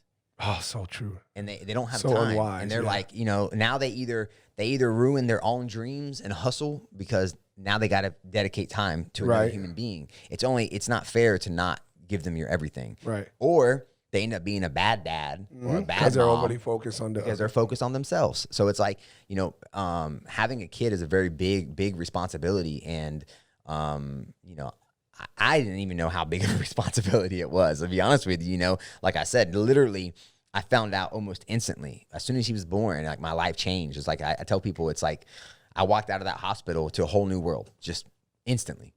What's up, crazy world? You got to be a little loose upstairs if you're following us. But if you're not following us, what the hell are you waiting for? Listen, go ahead, stop what you're doing, pause. You can come right back to this. I want you to subscribe, go to YouTube. I want you to go to iTunes. I want you to go to SoundCloud. I want you to just find any platform that we're on. Follow, listen, show your love and support. Thank you very much. Appreciate you. Let's get back to the podcast. Okay, so on that note, my question, and I've heard this a lot of times, one of the beauties of being surprised by just how much having a kid does for you, just the mystical shit that occurs from having a kid. And there's so many levels to that. It's literally an infinite amount of levels to it. But I'm assuming you were there for the birth? Or Yes. Okay. When that happened? Because I'm sorry to say this, and I'm probably going to get fucking shit show sent my way in Texas and all kind of stuff, but I think the process is pretty fucking disgusting. Mm-hmm. It's a very... I've seen cows born, chickens born. There's nothing about giving birth that is a pretty sight. I don't care what it is. Yes, if you're really into the nature, you're going to see a little giraffe come out. You're going to be like, oh. But the rest of us are like, look at the amount of slime on that thing. Look at how it just got shot out of there. What is all that aftermath coming? What the fuck? This is chaos, okay? So it's very difficult to get past that. Somebody's in between your woman's legs. There's an assistant nurse or whoever. I don't know. I haven't been in one of those rooms. And then there's you right there, whether you're holding a hand or you're recording. There's different dads, obviously. Yeah. What happened to you during that time? Did anything crazy, special, tearjerker? Like, what happened? So it's funny, you know, going into being a dad, my Brandy, my wife, she wanted to tell me, you know, you didn't watch this childbirth video. You need to be ready. You need to you need to read this book. You need to read that book. You need to I didn't do any of it. I told her, I was like, I ain't reading, I ain't watching I don't care. I ain't watching no one give birth. Like, I don't want to see it. And she's like, well, what are you going to do in here? And I'm like, what do you mean, what am I going to do? I'm going to figure it out. You think me knowing what's going to come is going to, if anything, I think it's going to hurt. If I see some shit that freaks me out, yeah, I'm going to go in here freaked out. Let me just experience it. Excellent point. Excellent point. And, you know, from her own mouth, I crushed it. Did a great job being her partner in labor with zero training. Okay. Didn't go to any classes. I just did what made sense. I did whatever she needed to do. I was her corner man. I was her weight cutting partner, to say the best way to put it. That's awesome. Good comparable, of course. You've been there before where you got to help him water, help him get up, put him on a towel, and help him get to the shower, and help him hydrate. No, stop drinking. You know, do this, no, do that. That was what I was. I was just her. I was her corner man. I didn't cry when the baby when he was born. In my head, I was like, you're gonna cry. Come on, get a tear. And it just didn't happen for me. Where you at? Come on, where you at? I love this kid. Where you at? I felt amazing. You know, I felt, I can't even describe the feeling. It was like, literally, like I felt a love that I've never felt before. And since he's born, I've become more sensitive. For sure, I've become more sensitive. I've noticed that I get teared up, or I get like, because now I'm thinking like that could be my son, or that could be, you know, every scenario I think about connects to Caden, him, or that could be me having to deal. It puts everything in a different perspective. So I've definitely become a little more emotional since he's been born. But at the birth itself, I was very calculated. I was very logical. I was like, whatever she needs, I got her. I want you to hold her hand, I got it. She wants me to get her mom away from her, your mama, back up. You know, like whatever she wanted, I did. But yeah, it wasn't weird for me at all, man. It just, you know, I saw the process. I was there the whole time, and it didn't freak me out. I never passed out or anything. It was just, like I said, best example for me, for you. Corner man. That's a great comparison. I've never heard somebody use that comparison. I like to compare a lot of things. Well, this isn't one of them, but to chess, or Jiu-Jitsu very often, and they're both pretty much similar, are they not? Isn't Jiu-Jitsu chess live? And it's human chess. 100%. So, you know, I'm always comparing to that, but I love that comparison. So now, Caden is Kayden or no? Caden. Caden. Okay, so Caden, he's about to be 4. Has he touched, I mean, obviously with you, but has he doing any kind of jiu-jitsu yet or anything like that, or no? It's still a little too young. He's in that age. Yeah, he's taken a class or two, and he enjoys it. He's done some wrestling classes as well. I don't want him to be a fighter. Okay. I have no interest in my son being a fighter. I agree. And just like my dad probably had no interest in me being a farmer, and, you know, so on and so on. You always want something greater than what you did or what you're doing for your family. And but he loves it. He enjoys it. He loves fighting. He has his own little boxing gloves. You know, he's hit some mitts with me. It's all fun though. Right. I don't want to put any kind of pressure on him. Yeah. You know, if he wants to be a tap dancer when he grows up, I'm gonna be at his tap dancing rehearsals, and I'm gonna support him. Right. I know that was a cute statement. Do not let him be a tap dancer, or that'll ruin our friendship. Okay. I will step in at that point. I got you. Katie, you got a new uncle. You will not be a tap dancer. I just lost more fucking fans. But no, I think that's great, and that's awesome parenthood. Most people want to, you know, push it on their kid. I think parents have gotten better with that, but by all means, definitely for self-defense reasons, jiu-jitsu all day, and then, you know, for athletic reasons, you want to do it. But yeah, I wouldn't want my kid to be a fighter. You know what's crazy, Mitch? If I had a kid, I wouldn't even want them, and I'm a football fanatic, I would not want them playing football neither. Not now. We know too much. Yeah, now we know the CTE, man, I'd be like, son, we're going to get you somewhere, but it ain't going to be something that's going to have you brain damage or can cause you a fucking multi-fracture, you know, injury. Like, no, dude, let's just watch others do that. And let's work around that. Come over here. Let's see how hard you can hit this little golf ball. Yeah, man. Are you any good at that? You got any accuracy? Let's see where that's at, you know? What the hell else, mate? Do you like playing games? Nah, let me not do that. These fucking gamers now, they're... Yeah.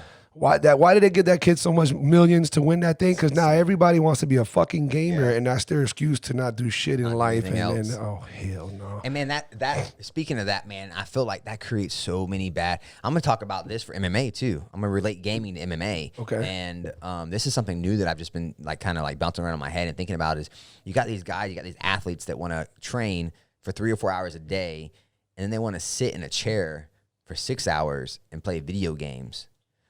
Bruh, what are you doing to your posture? What are you doing to your body? What are you doing to your joints? Like sitting down. It's and a lot of the times, worst shit. It is. And a lot of times it's bad posture. You know, it's like they're here gaming and it's bad posture. And then they'll go from gaming and go to train and, you know, doing all kinds of inverted and crazy stuff to your joint. It's like, man, it's not good for you. Like you got to be, again.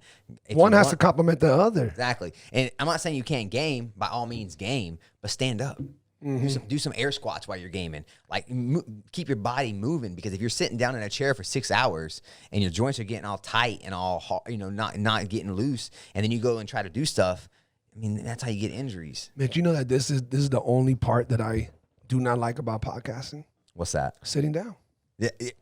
I am a fucking get up and go, move, run, whatever the fuck. Go, move. And I'm not some hyperactive guy. I'm not that dude neither. Yep. But I literally hate it because it's not good for you. It literally bothers me when I do it too long.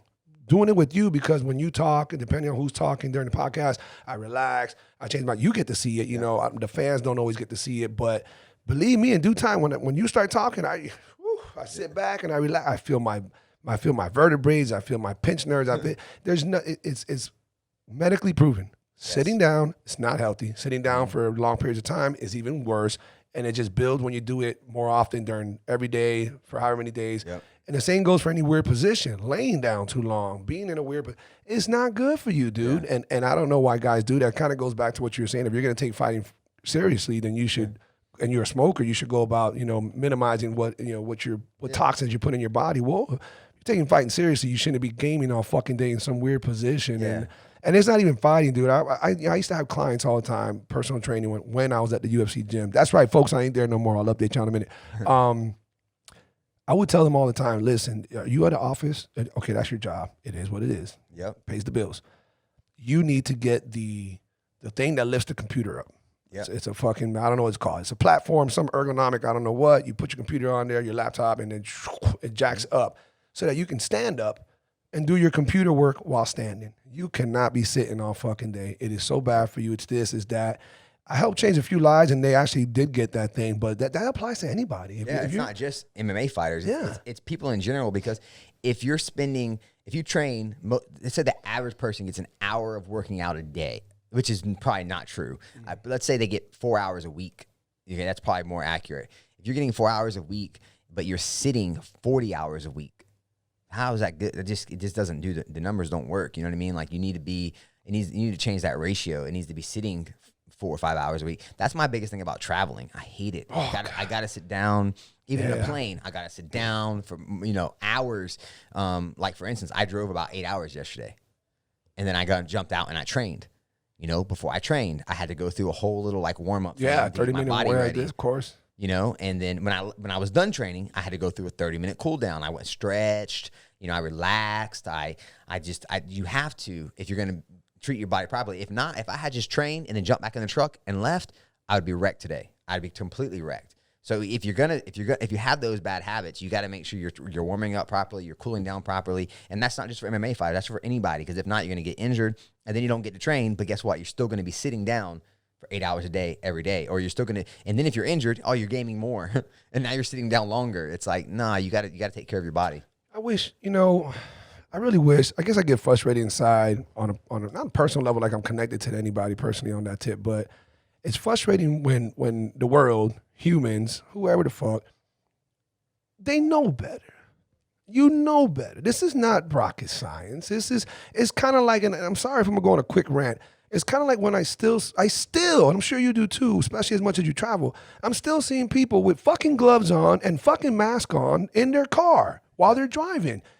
Folks, first of all, a lot of times they're older, not like viejos, but older. Yeah. Who is your son or daughter? They're assholes for not convincing you, for one. Where's your influence at? you must, I don't watch TV like that. Majority of the world does. I know you've seen it. You saw a doctor somewhere, IG, Facebook, or fucking news. You saw a professional tell you that is bad for you. That is unhealthy. It is unhealthy to alter your breathing for any long periods of time whatsoever, especially if you're older. It weakens you at this, at that.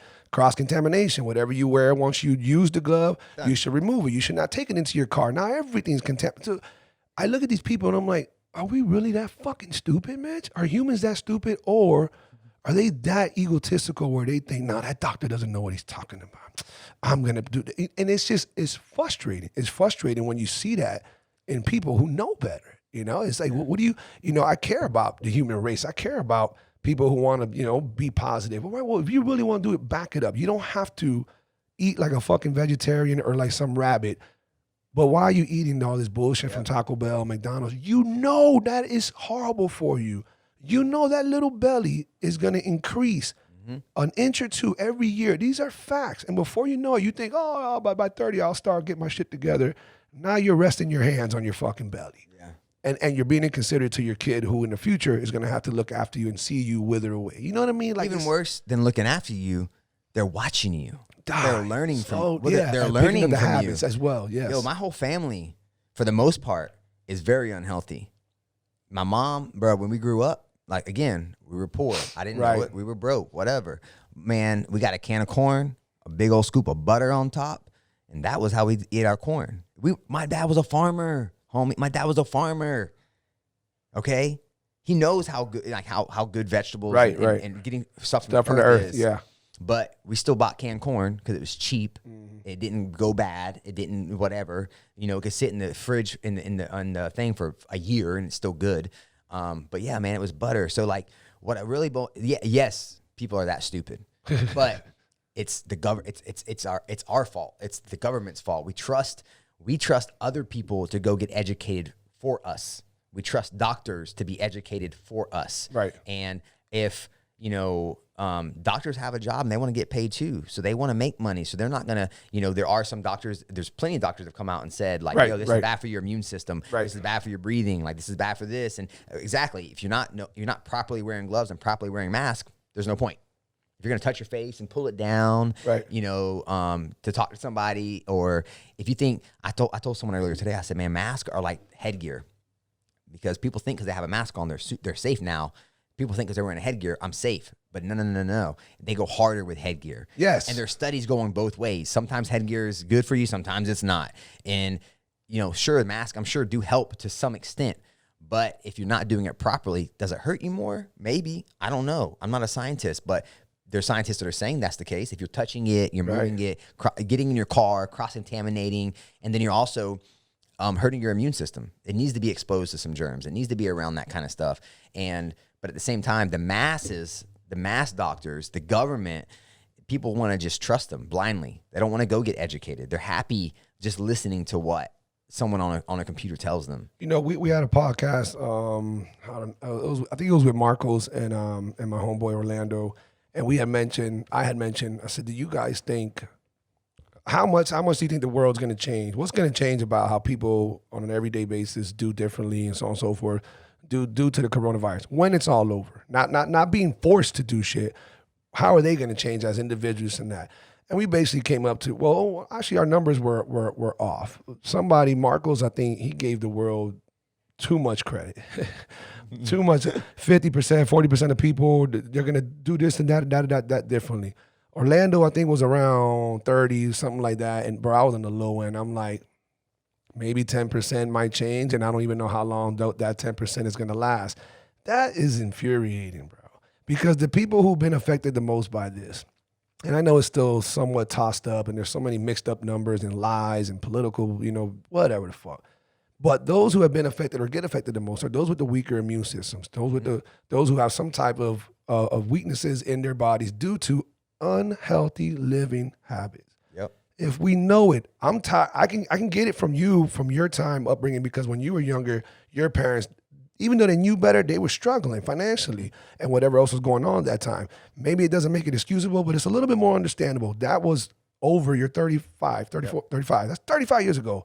completely different mind frame back then, especially when you're struggling trying to make it and you got kids you're raising up. So, but nowadays, we all know better. And you can't throw that, oh, but eating healthy is more expensive. That's bullshit. That's fucking bullshit. It's such a cop-out. Like, dude, no one's saying, go get your abs right and be ready to put a thong on for the summer. Nah, man, chill out. Everybody's different. But do you want to live longer? Do you want to be there for grandkids? Do you want to be able to hold and lift and toss a grandkid? Do you want to, look like an old man who's like, damn, look like you had it back in the days, old man. Like, look at you. Damn, look at grandma. She look like she could have got it back in the days, Instead, it's like all our older generations, they're like obese, they're hurting, they're suffering. And they're the ones who have been the biggest victims of this. And they will be again if they don't change it whenever we get hit by something else. Viruses are going to keep coming, bro. That's what I said, man. I said that, Corona will be long gone and we'll still have an obesity problem in America. Yeah. And the fact that the government is, man, we could go on for days about this. Right. But, you look at what the government has never, the problem with, I think, the whole world, it boils down to one thing. And you can pick any single subject that's a problem right now, whether it's racism, whether it's the coronavirus, whether it's, this, you name it, it's education. You just need to be educated. And I say, people, well, what do you mean by racism? What does education have to do with racism? Well, man, no one's born racist. They were educated to be racist. Right. They were taught to be racist. So if you want them to not be racist, you have to educate them. You have to go talk to a racist. You have to understand why they're racist before you can help them not be racist. Right. People can get as us that they want to, and people can't change. But there's same people that say people can't change wants you to believe that a convicted felon can change. Well, man, if a convicted felon can change and become a better person, a racist can change and be a better person. But it takes education on both parts. And same thing with diets. Like I said, I grew up with when I started wrestling, I was 5'6", 180 pounds.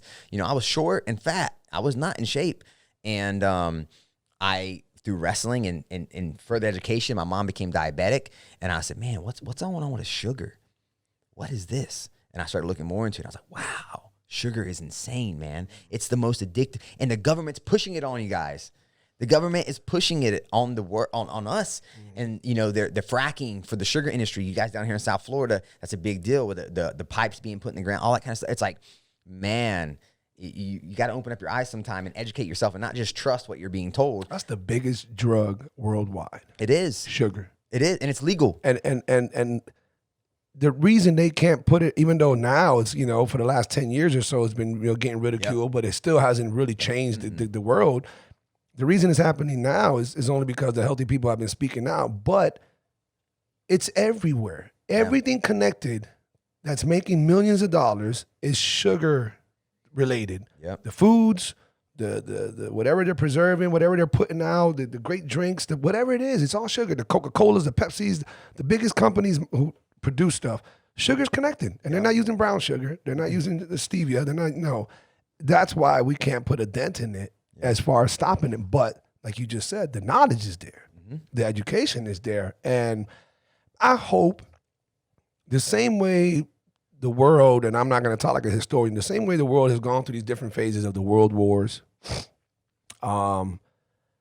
the tropical storms, the earthquakes, the everything that we've bounced back from, and we continue getting a little bit better, a little bit smarter, a little bit wiser, somewhat. There's still corruption. There's conspiracies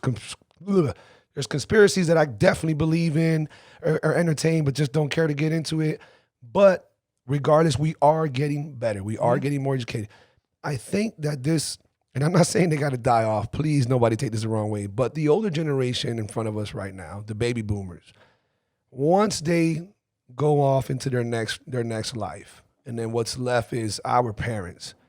When our parents kind of go on to their next, or they're about to, now it's on us. Now it's you as a father, me as an influencer, whoever I play an influence on, I'm a role model to. It's on us to change things around and slowly take it into a different phase. But that's a responsibility. We got to do it. We got to accept the responsibility and do it. 100%, man. And I'll be the first one to say, I got a sweet tooth. I enjoy eating sugar. You know what I'm saying? Like, I know it's bad for me, but I'm addicted. I've grown up eating it, and through fight camps, I would get away from it. But my son, bruh, we don't even do baby food from a can. Everything he's had, it was made. My Brandy, again, bro, she would like cook all his food. She would put it all in ice cube trays. It took like an hour twice a week to prepare all his food, healthy, cheap too. I mean, we're talking like really affordable. It's not expensive, cheaper than baby food. Right. And he got the best possible nutrition he could. We didn't just say, oh man, we're in a rush. Let's just get some fries from McDonald's and whatever. No. We just like you would for a fight camp. Right. You prepare your food in advance so that whenever you're tired, whenever you've been up for multiple nights, you just boom, ice cube, had a little machine, she'd steam it, boom, he'd eat. Everything was homemade, no sugar, no preservatives. We don't do even like Nutri-Grain bars and stuff. Like that's awesome, bro. We do everything natural for him, but some people will look at a Nutri-Grain bar and be like, "Oh, well, that's healthy." It's like, nah. Educate yourself. Learn how to read a label. Read that shit. Turn that bitch around and look at all those crazy. Can you pronounce those names? Exactly. Can you pronounce Zygum or whatever that is? You know, like, yeah, it's laziness, homie. There's so much entertainment going on the palm of your hands that people are not taking time to educate themselves to make wiser decisions. Instead, they're looking at TikTok fucking videos, bro. That's what I was gonna say, man. Is that if you can spend 6 hours gaming, if you can spend 4 hours watching Netflix, if you can do all of those things, then you can spend an hour a day educating yourself to become better. Whether it's a better diet, whether it's a better business sense, whether it's whatever it is, whether it's better health, whatever it is, if you can't spend an hour to improve yourself, whatever, man. I ain't even trying to fuck with you. Yeah, 100%. Like, straight up. I agree 100%. I don't care how the fuck that sounds. I'm not. I got good friends, people that I grew up with, people that I will still die for. If it came down to it, and people that I love, I just can't fuck with it on a daily basis. Right. They just ain't about the growth life. They don't want to be better. They don't want to help others be better. And people take that. I guess you could take it personally. Go ahead, because you're at fault. Tell me if anything good right there. Yeah. If I don't fuck with you and you notice it to an extent, you see that I'm tapering off. You see that I don't reach out as much. Whatever it might be. We had to have a conversation that I don't like certain things. We had this discussion. Something happened. This is so. When you see me calming down on how much we're hanging out. Instead of taking it so personal, so like, oh man, fuck that. Wes doesn't want to fuck with me, this and that. You know why? Yeah. So if you want to compliment my life, you know what I'm doing. Mitch, you're a full-time dad. You're a full-time promoter for the biggest organization in Florida and fight-wise. You got to call people this, that. You got interviews. You got podcasts. You got travel. You got fuck. Dude, where do you fit that we can help each other become better versions of ourselves? Because if you can't do that, man, we can cross paths and have a smoke or two, but then that's it, brother. You got to accept that. And I'm trying to implement that daily with the people that I come across my lives. Anybody out there listening or watching, it might include you. You might have to wear the shoe. If it fits, you might know I'm talking about you.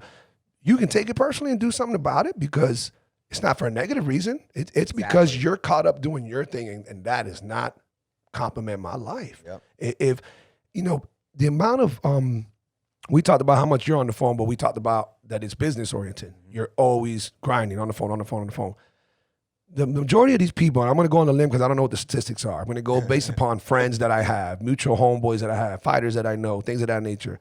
The majority of the people spend about, if I'm not mistaken, like 3 hours. It's probably more than that. I know. You're right. I'm being nice. You're right. Because come nighttime, they fucking throw 3 hours. One sitting on the toilet is 20 minutes. So probably more than that. But we'll say 3 to 4 hours. Can you imagine if these same people put that amount of time into studying something, reading something, getting educated in something? Man, this fucking world will be in a whole different place. For sure. And I always bring everything back to the fight game, hopefully so that other people can understand the fight game better and they can find ways to relate things in their own life to things. But I always go back to the fight game.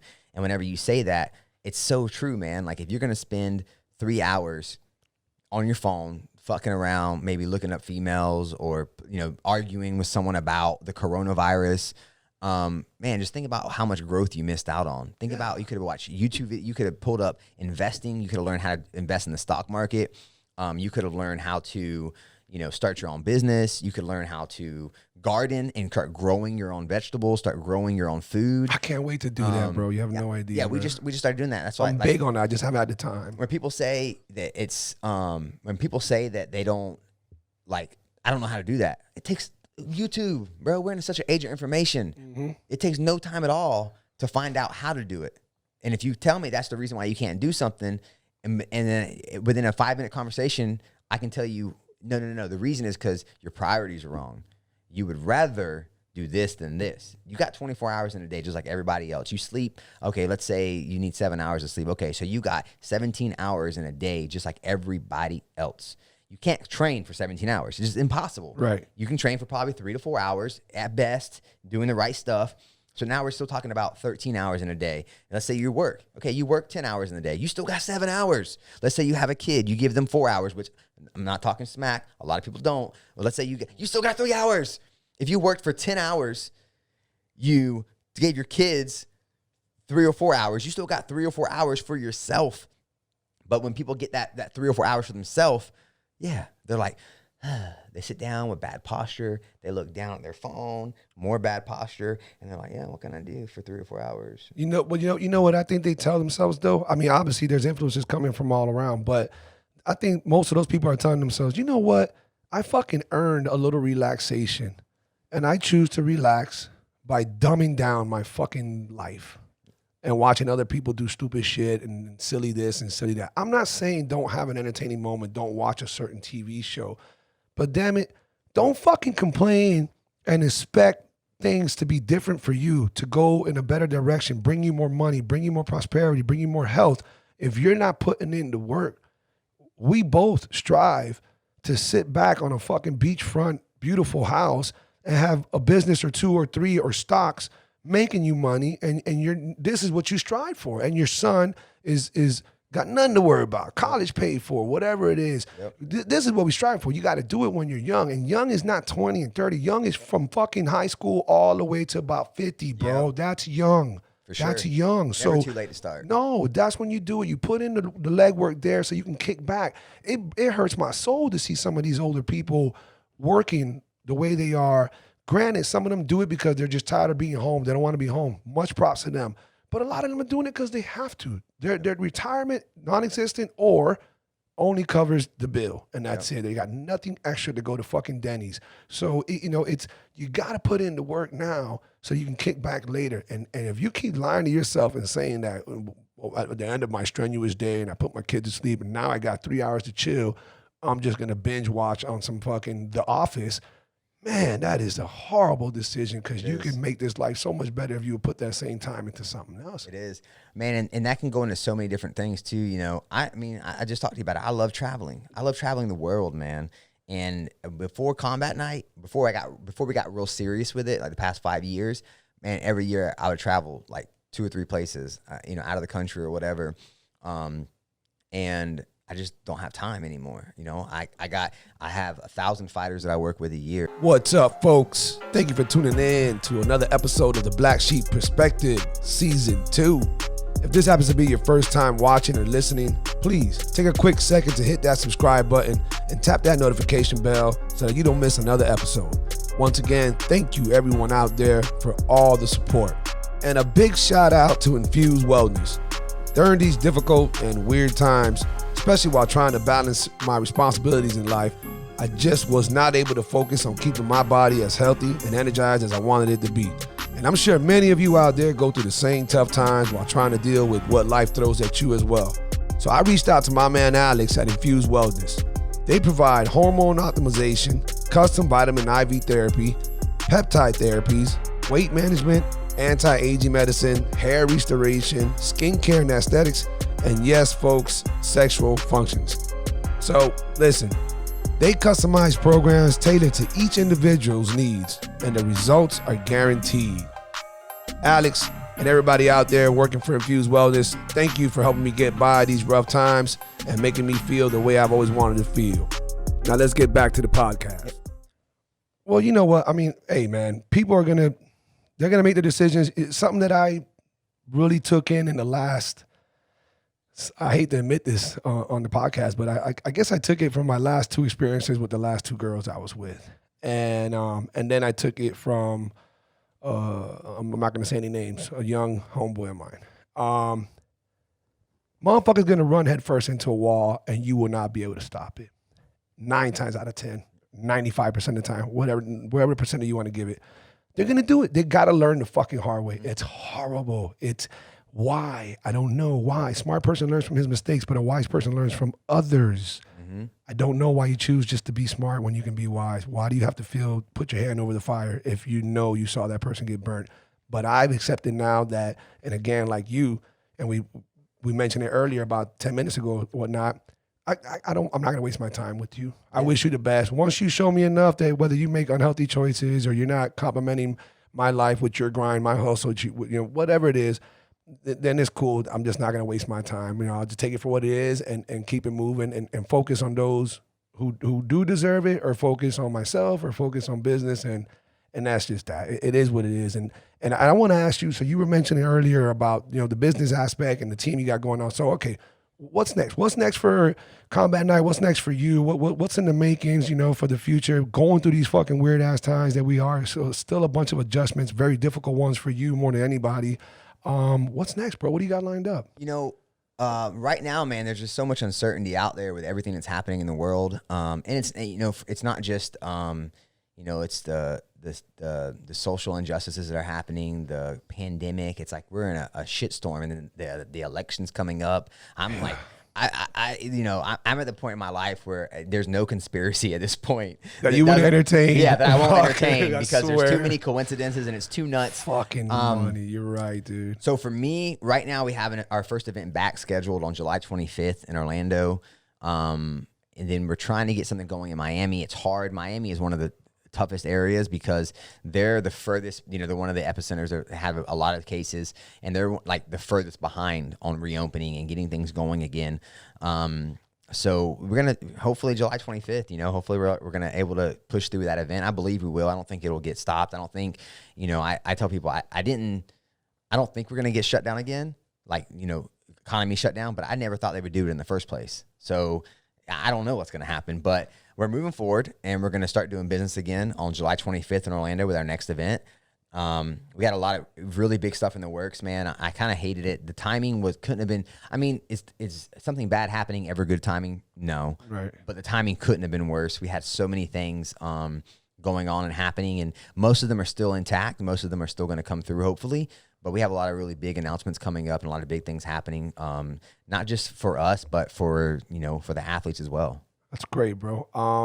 I know you're probably holding back on how much you can say, and I expect you to, because there's so much uncertainty there. You don't want to, being so involved with the fight game, and you as well, me as well.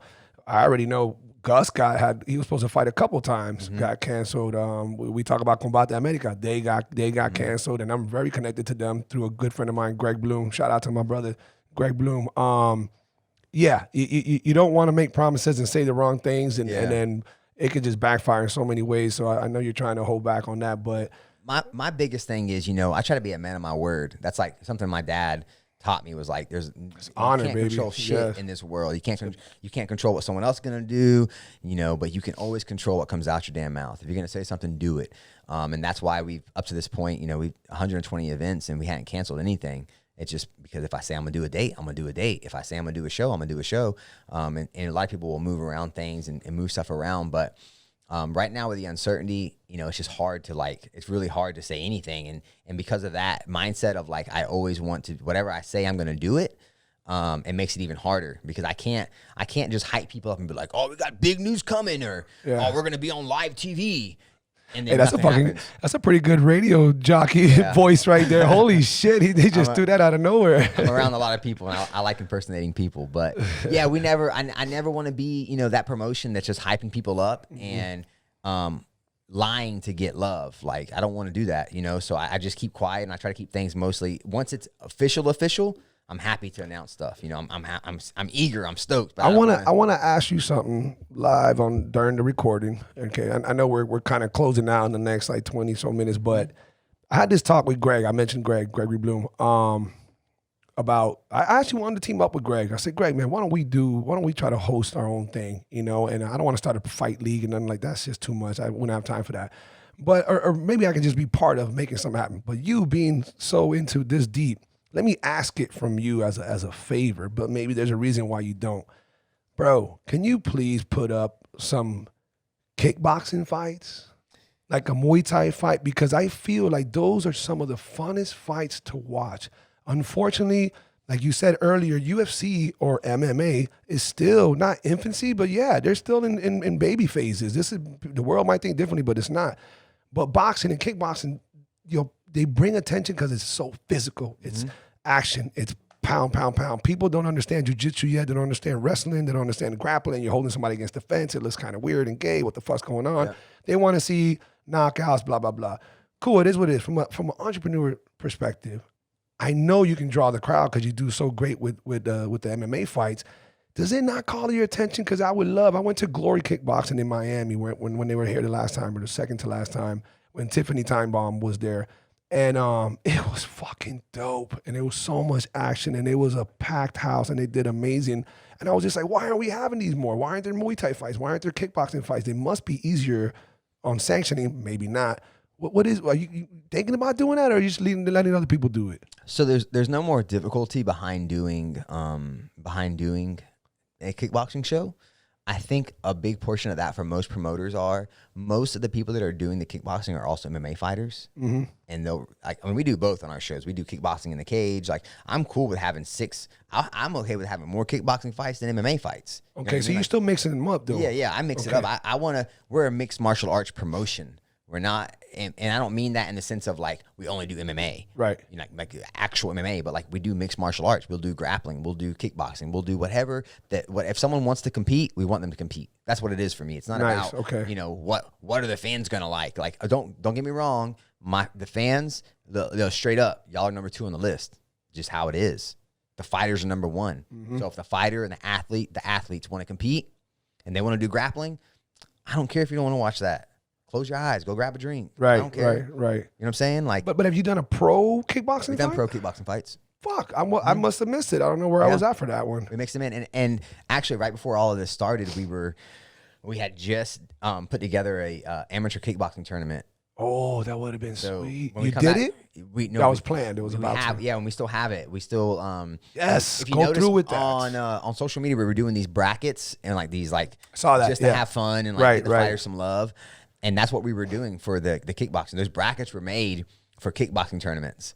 And we were doing, because of the way, I put in a permit and a thing, because like IKF comes here and they'll do same night kickboxing fights. Mm-hmm. So we put in and applied and did the necessary red tape so that we could do same day kickboxing tournaments. So that we were going to do 4-man tournaments, and it was going to be 2 fights in a night. So the first, the semis, they fight each other. And then the main event was going to be for the title of that kickboxing tournament. It was going to be a 1-day tournament, only 4 fights, but it was something different. It was something cool. I was real excited about it, and literally it got nipped in the bud because of this. Because our first event was going to be May 2nd. Was going to be our first. Still, but it wasn't a failure. It hasn't happened. No. So we're still going to do it at some point. Yeah, 100%. We're going to go for it. That's awesome. We're also going to follow One Championships.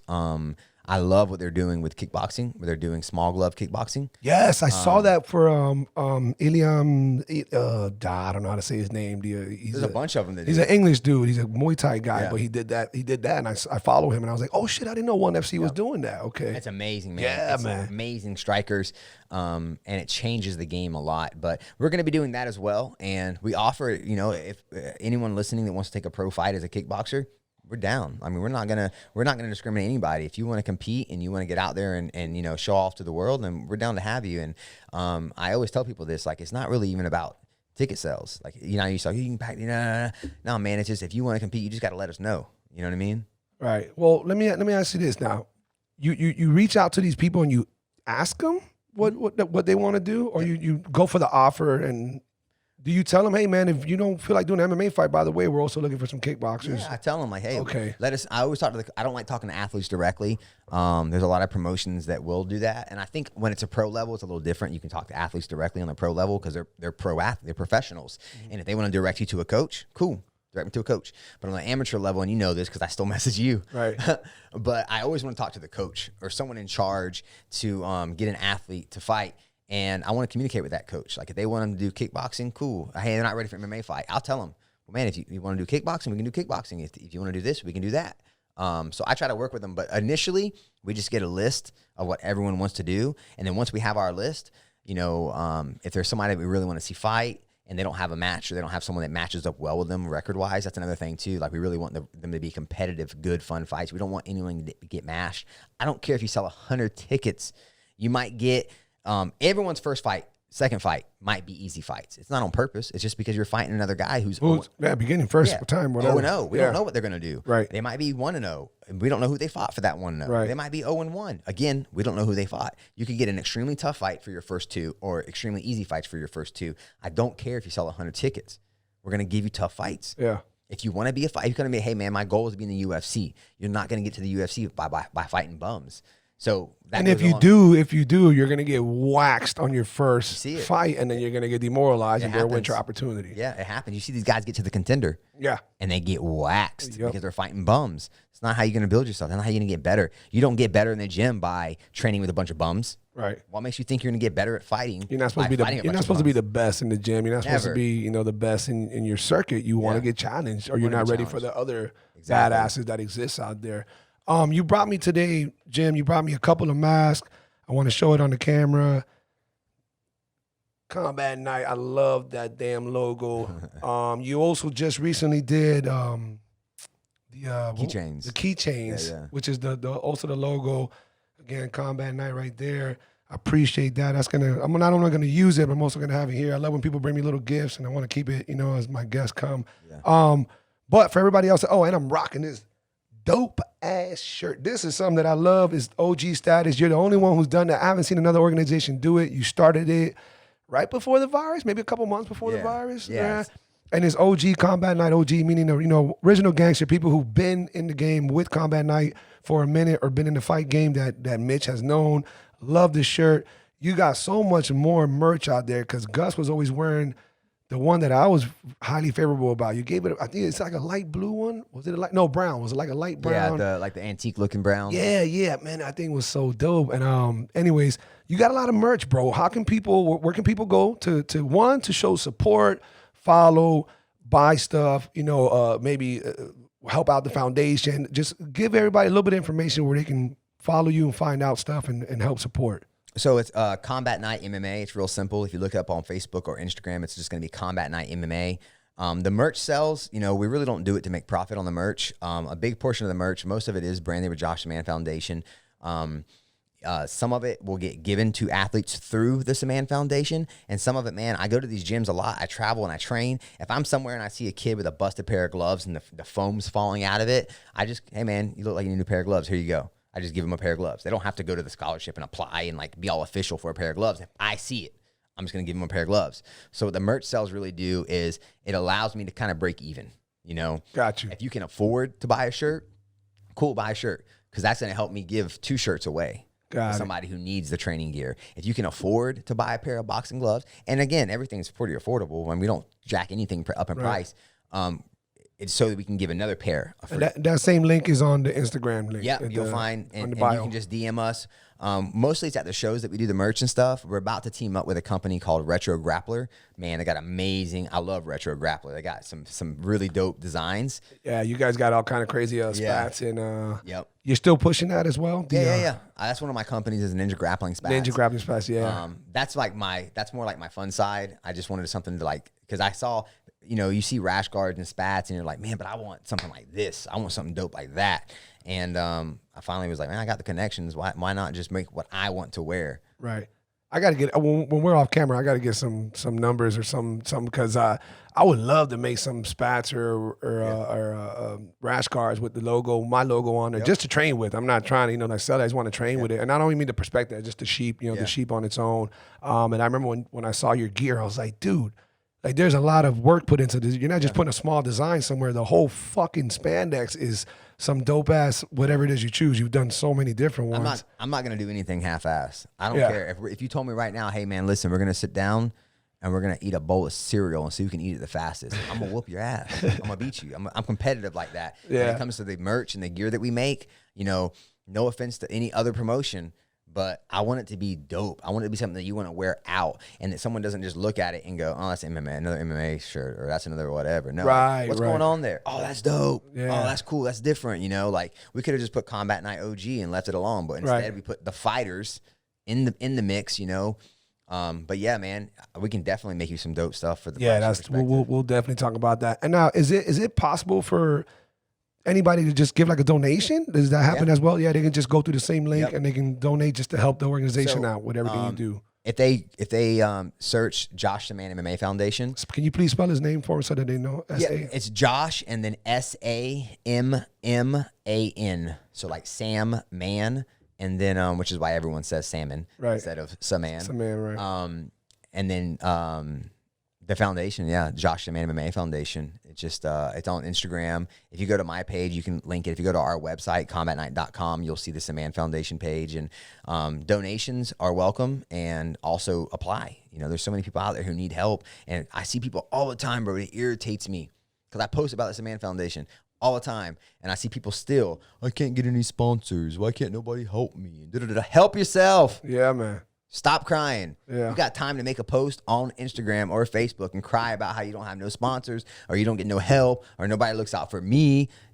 Then you got time to look out for yourself. And those are the same people that you just did that beautiful mathematical breakdown to, who are just fucking wasting hours at a time doing nothing to help themselves. You know, you can definitely reach out and reach for the right people like yourself who would help. So anybody listening and following, guys, you just heard it from the man himself. If you guys know a fighter, doesn't amateur, pro, doesn't matter. You're trying to help them out. You want to make some suggestions, or you're getting into the fight game. You know, you kind of like watching it now. I think more of the world is turned on to fighting now because we've been on the lockdown, and UFC put up some fights, and now boxing is starting to put up some fights. I saw some last night. So people are kind of being forced to watch it, and maybe that's like, well, this is not that bad. I kind of like watching this. So maybe there's a lot of you people out there who are just got tuned into MMA. Support locally, guys. It's you know, I ask people, I haven't done it all the time. I'm trying to do it now all the time. For those listening and those watching on YouTube, do me a favor, just pause right now and fucking hit subscribe. So simple. Don't just watch this, please. You're not helping me. I was telling Mitch earlier, we were talking about it. He got to finally see the studio, and he saw. I was like, well, he says, you know, I don't have fast shit. I put a lot of money into this just so that I can put out quality work.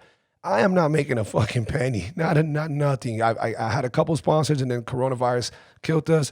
I got to try to bounce back with the sponsors, but you could help me the same way you can help Mitch. You can help by just subscribing on YouTube, subscribing on Spotify, subscribe. That's all I ask. Well, if you want to help not just Mitch, really, it's not about Mitch because he's always helping other people. If you want to help fighters, if you want to help somebody's career advance in the fight game, go to Combat Night. Look at the foundation. Look at what they're doing. They're doing amazing things. You heard the podcast. You know what he's about. He's helping these people, these fighters, try to get past that tough stage of balancing life with fighting. It's very difficult. You're getting paid pennies and you're trying to work on the side, be a father, whatever it is. They can use the help, whether it's gear, whatever it is. The foundation is doing amazing. Josh stood up for so much, and that's why you did what you did. And not like you were telling me off camera earlier, you finally got an amazing team behind you. You got people that you can trust in case you had to go do something else and chase another goal. The whole business can run itself, and that's an amazing feeling. But dog, it falls on you, man. It falls on you. Congrats to you on doing what you've done this much, you know, and taking the leadership that Josh showed you, and your dad put that work ethic into you, being the farmer that he was, and going through the rough times. Because when you've been at the bottom, man, you know, it's you can appreciate so much when you finally get to, you know, look up at what's there waiting for you. And I think people who have suffered in some shape or form, grinded in some shape or form, been on their ass, you know, in some shape or form, they tend to have a better appreciation. They tend to go harder when the opportunity is given to them. Yep. And I feel like you epitomize that, dude. And you do it in a way where you're trying to bring people with you. I've given Yuli a shout out so many times because of the way he is, where he's just trying to bring people into this circle so we can all help each other out. And he's a big example of that. And you are as well, because you're doing it. You're not really out for the buck. You're trying to help fighters. I know there's a way that you can pay yourself more through the foundation because you're an employee and this and that. And you pour so much into the fighters. That's huge, especially to be a local event, you know, not local, but Florida, a state event that's doing what it's doing. And I think it's dope, dog. And I can't lie to you, man. I'm so glad we finally did this. It was about time. And I know that, dude, I know we can sit here and fucking ramble about all day, so man. many things. And unfortunately, I just found out that through, I go through Anchor for the Anchor spelled as it is .fm, whatever the fuck. It's a media. For podcasts, like Exactly. Thank you. You helped me out there. They put it for everywhere for me, right? But it has to be under 3 hours. And sometimes I get carried away on the podcast because the vibe is so good and we're having fun and it goes past, and then I can't upload it. Now I got to chop it up. Now I got to make my editor do so much more work. Yeah, and it's tough. None of us need extra work. So unfortunately, we try to cut it before the 3 hour mark. But my brother, I definitely can't wait to have you back in the future for sure. I know I told you that I was going to be doing an MMA podcast in the future once the gym's almost done. So everybody paying attention really quick before I close out. The reason we haven't had a podcast happen in so long is, one, Gus was very busy getting ready for his fights. Congrats to the dude, and he's still doing more. And two, I've been opening up my own gym as well. When I say my own gym, it's only private training. It's only private sessions, whether it's a small group or just one-on-one. It's MMA with a good amount of fitness as well, but you're not going to go see a leg press machine at my gym. For one movement, I'm not going to, that doesn't make no sense. But, and there's a lot more things. It's a facility. And I teamed up with my partner, my editor, my partner, my brother, Doug, Sobal Media. Upstairs, we're going to have a studio. We're going to have a podcast studio. We're going to be producing different podcasts, not that I'm involved in, but help produce it. We're going to be renting it out to people who want to do podcasts. So you guys keep in tune with that, but that is why I haven't done a podcast. So Mitch is the first one in quite a while, about a month and a half, but I've been chasing this motherfucker for so long. I'm so glad we finally got to do it. I hope that everybody listening, man, give this man a follow, support the cause, support, locally, how we always say, that's the way we strengthen people to get to the next tier. That's how we help everybody get. You got to be supported within your friends, your family, your network, and it's all local, and then it helps us, get to the next step. So please follow him, show your support, show some love, give him a shout out. Stay in tune for everything else that I'm bringing to the podcast. I got a lot more people lined up. I'm finally getting the ball rolling again. I've just been really, really, really busy with the gym, and here we are. My brother, much love. Thank you for coming. What you got to tell people before we cut this thing out, man? Yo, I'm gonna end on the last thing you talked about, and that was support. Real quick, a lot of people think that support means money. Support does not mean money. In fact, I would rather have real support than money. If you tell me right now, if someone came up to me and said, "Yo, man, I'm gonna give you $50, or I'm gonna share every post you make this week," fuck that $50. Share every post I make. Yes. Yo, man, I'm gonna give you $10, or I'm gonna follow your page. Follow my page, please. Share my page. That's real support. Support is, maybe you have no idea what Wes is talking about, right? Maybe you just went to high school with him and you hate MMA, but one of your friends might love MMA. You might put one of your friends on just by pressing that share button. And guess what it cost you? It cost you 2 seconds of your life. 2 seconds of the 3 hours that you play on social media every day. That's how long it took you to press that button. And if you want to get real supportive, you can take 10 seconds and you can write a little blurb. You can say, "Yo, my boy Wes is doing this thing. Check him out." Simple, right? It takes 10 seconds to write that post. And I'm literally appalled at the lack of support that people give their brother, their sister, their mother, their father. It's insane to me. It's so simple. You're going to be on social media for 3 hours today. If you don't share 3 posts from your homies, you're trash. Then you're really wasting your time. I mean, what are you doing? If you can't support your friends and look out for them, you're trash. You don't take money, and don't come to me and tell me, "Yo, I want to support your show, bro. Hook me up with a free ticket." Because I guess what I'm going to do, I'm going to go get on your page, and I'm going to see if you were supporting me for real. That's right. Did you share? Do you like my stuff? Do you show me love? Because you should not be coming to me asking me for a free ticket if you can't support and show love. And that goes across the board for everybody. I don't care if we grew up together, you're my best friend. If you don't share my shit, you ain't getting a free ticket. It's just the way it is. That's not support. Support is not showing up and screaming. Just like Wes said, support's not watching the channel. Support is subscribing and sharing, because you never know who you're going to put on. He just said he got a new gym. He started a new podcast he started. You never know who wants to start a podcast. You never know who wants to start training. And just by pressing that share button and adding a sentence, you're doing wonders. You're doing wonders. So that's how we grow. That's how we help everybody out. And that's how we get better as a community. My man, you've gotten to the level of success you're at, and it shows, it shines with the shit you said. You spit fire. You give out such great information. That's all wisdom. That's being through a whole lot, knowing all the right people, going through the ups and downs. And it's dope to have you here, and it's dope for you to spit so much game and tell all these people what you just did, along with everything else.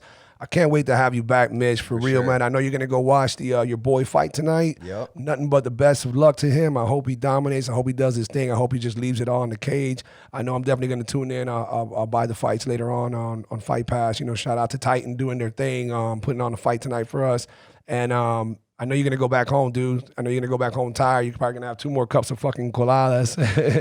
And we need a coladas. Hey, can somebody get us a colada, a coffee sponsorship? Right. You bought it from Versailles, which they're pretty known for good food. I think you can start a new podcast like the I posted it earlier, the Colada Chronicles. My boy Christian Quintero said it. The Colada Chronicles, man. Damn, we might have to lock that name down immediately, because I know that Caballo, my homeboy, he's doing this thing. He has Caballo and croquetas, and it's like a hot sauce food tasting thing, but with croquetas, he's knocking it out the park. But hey, man, I appreciate everybody stopping by and listening. Thank you again. Please follow what Mitch just said. I've never had somebody say it so well the way he just did. Please show your support, man. Do what you got to do.